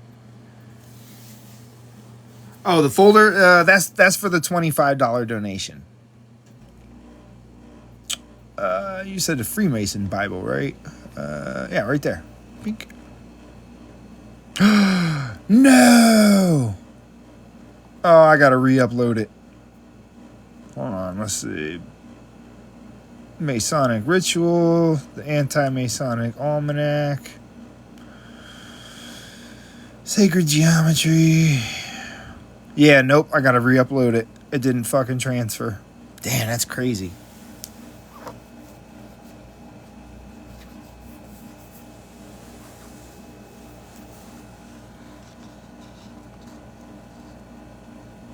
I appreciate that, man. Appreciate that. But yeah, there's your Book of Wisdom right there. I don't want to give you that, just like I have the Hearth book as well, but I don't want to give you that either, just because the shit that they teach in there is basically the same thing that I'm trying to take you away from.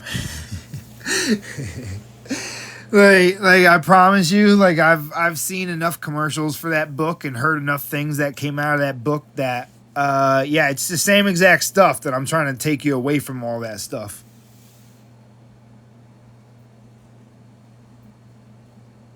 You understand? Like, yeah, I got them both. I got all that stuff. I got the Book of Wisdom. I got the Hearth book. I got Jacob's Health Bible. I got all them books. Now, the Health Bible is helpful. Jacob's Health Bible, but I would ask you to go and purchase that from him. It's Jacob's link on here. I think it's called Jacob's Link or something like that. But Jacob's Health Bible, that's a good one. Except that he encourages people to eat meat, but that's, you know, there are people that are going to eat meat. So if you're going to eat meat, he's got like this fucking, he's figured out a whole bunch of crazy shit. What from 1927? The Book of Enoch? Or are you talking about my letters?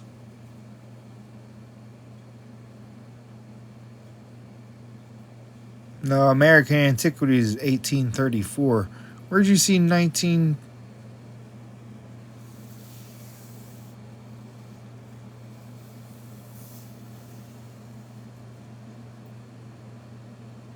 Are we supposed to go towards the light when we die? I mean, you really believe there's a light?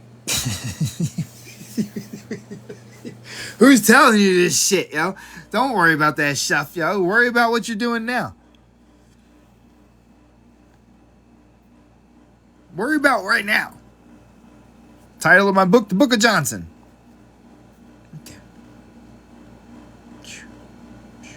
Book of Johnson.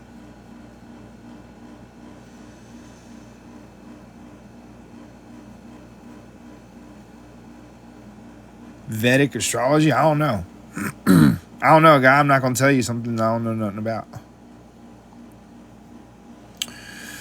No idea, guy. I really don't pay attention to those things. You get me? Like, up until I learned all of this stuff, I didn't know that astrology was even important.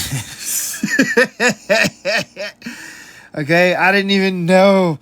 Like, up until this point, I just thought astrology was this stupid thing because everybody's always talking about these dumb, oh, I'm a fucking squirrel and I like to fucking, you know, sunbathe and fucking, that's because I'm a badass because I'm a fucking turtle. Like, shut up. Like, no, that sounds stupid. Like, they you know, that shit fucking turned me away from the shit, you know, up until I started actually understanding that it was actually I just broke that fucking code like probably within like the last year or so. I figured that out. So I want to say in the last year to a year and a half I figured that shit out finally. So yeah, up until then I didn't even know that astrology was important. So, you know, now it's like, now I know that I need to know, and like, so I know what I need to know for myself. And that's about as far as I took it. You're teaching how to defend your thoughts. You don't need to teach how to defend your thoughts. What would you need to teach how to defend your thoughts for? You don't have to defend shit. Like, what are you talking about?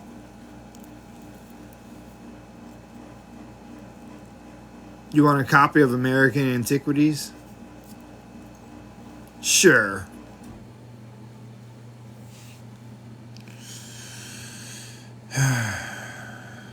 Just remind me to put it on there, because I'll have to like go on the computer and fucking transfer it and shit, I think. Oh wait, back up to Google Drive. Hold on. Oh, if I do that, it's gonna fucking go through everything. Nah, yo, because that's gonna do everything. There's gotta be a different way to do that.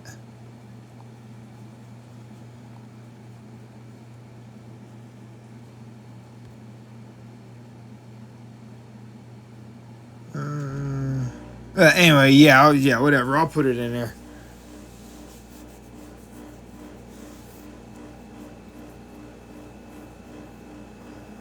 Nah, see, there you go, trying to combine what I'm talking to you about with somebody else's shit. Ain't nobody saying nothing about the moon passing through sun signs. See, you learned that somewhere else. Learned that somewhere else completely. You did not hear that from me. I told you the moon is going to pass through your 3 astrological signs. I did not say shit about a sun sign. The only thing that's significant about the sun signs is the sun signs for the three astrological signs tell you what type of stones and metals that you need to be wearing for the sunlight to pass through. That's what the sun signs are for. Because the suns is where the energy comes from for the creation of the organisms. Oh, thank you very much, man.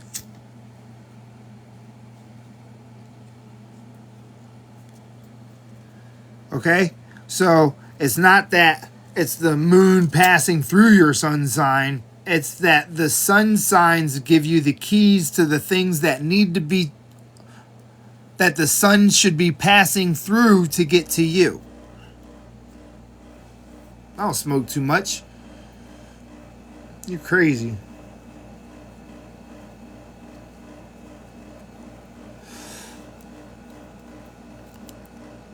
You say I spoke too much, but I'm the one giving you life-changing information.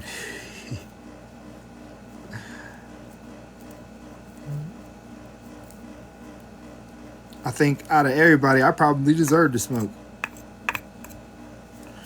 Besides, this shit ain't staying lit. That's I've always been lighting it, letting it go out instead of instead of hitting it. I've been talking too much. Leave me be.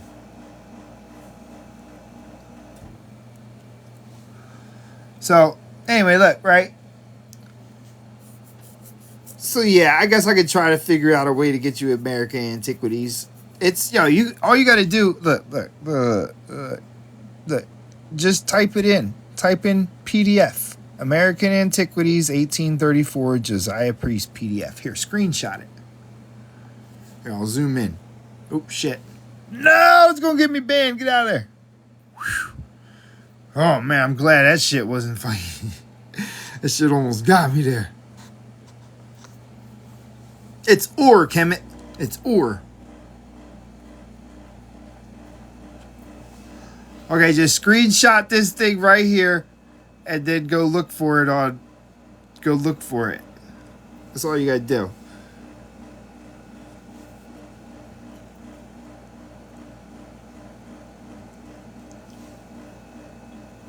What's that book about? Oh, that book right there is a good book. American Antiquities. This tells you the locations of the okay, right? So Josiah Priest came to the Americas and took records of everything that he found when he came here. Now, this is during the time that they were at war with all the indigenous people. And so what you're going to find is the account of giants. You're going to find the timeline containing Phoenicians. You're going to find the timeline containing Tartarians or Mongolians, which is the same. You're also going to find Syrians and Persians and all kinds of things here in the Americas. But you also find that he took accounts of them destroying the mounds and burning artifacts and shit like that. And he also gave the geographical locations of where the ancient sites were that they were finding as they were coming across it. So basically it has the locations of all of the civilizations that they tore down. Like pinpointed by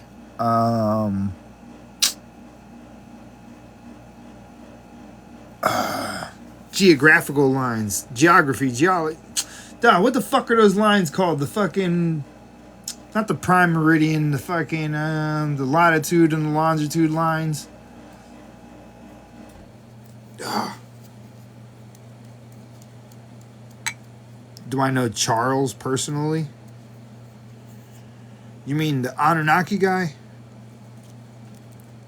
No. I've spoken to him once or twice on the phone.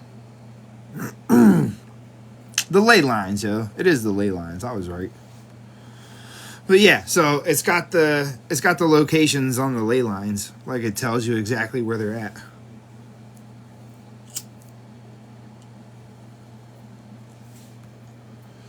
You get me? So it's a good book, man. It's a good book right there. And then I also got the letter from William Penn. Right? I'm trying to find more stuff like this. Yeah, the latitude and the longitude. That's what I was looking for. All right? Because if I can find more stuff like this, I'm going to dig out like everything I can. But it's like you got to know exactly what to look for. You can't, like, there's no broad way to search through these things.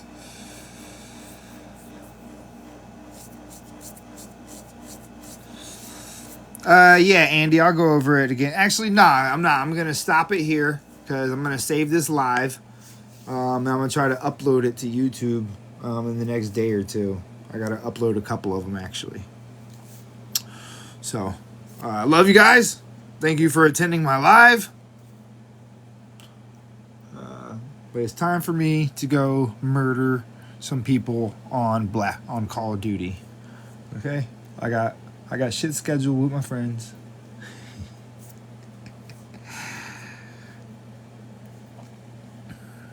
So I'll catch you later.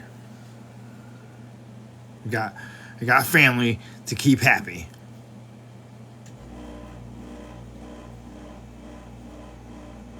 Hey, congratulations, Hughes. Good shit. Should have said something, man. Could have hopped in the box.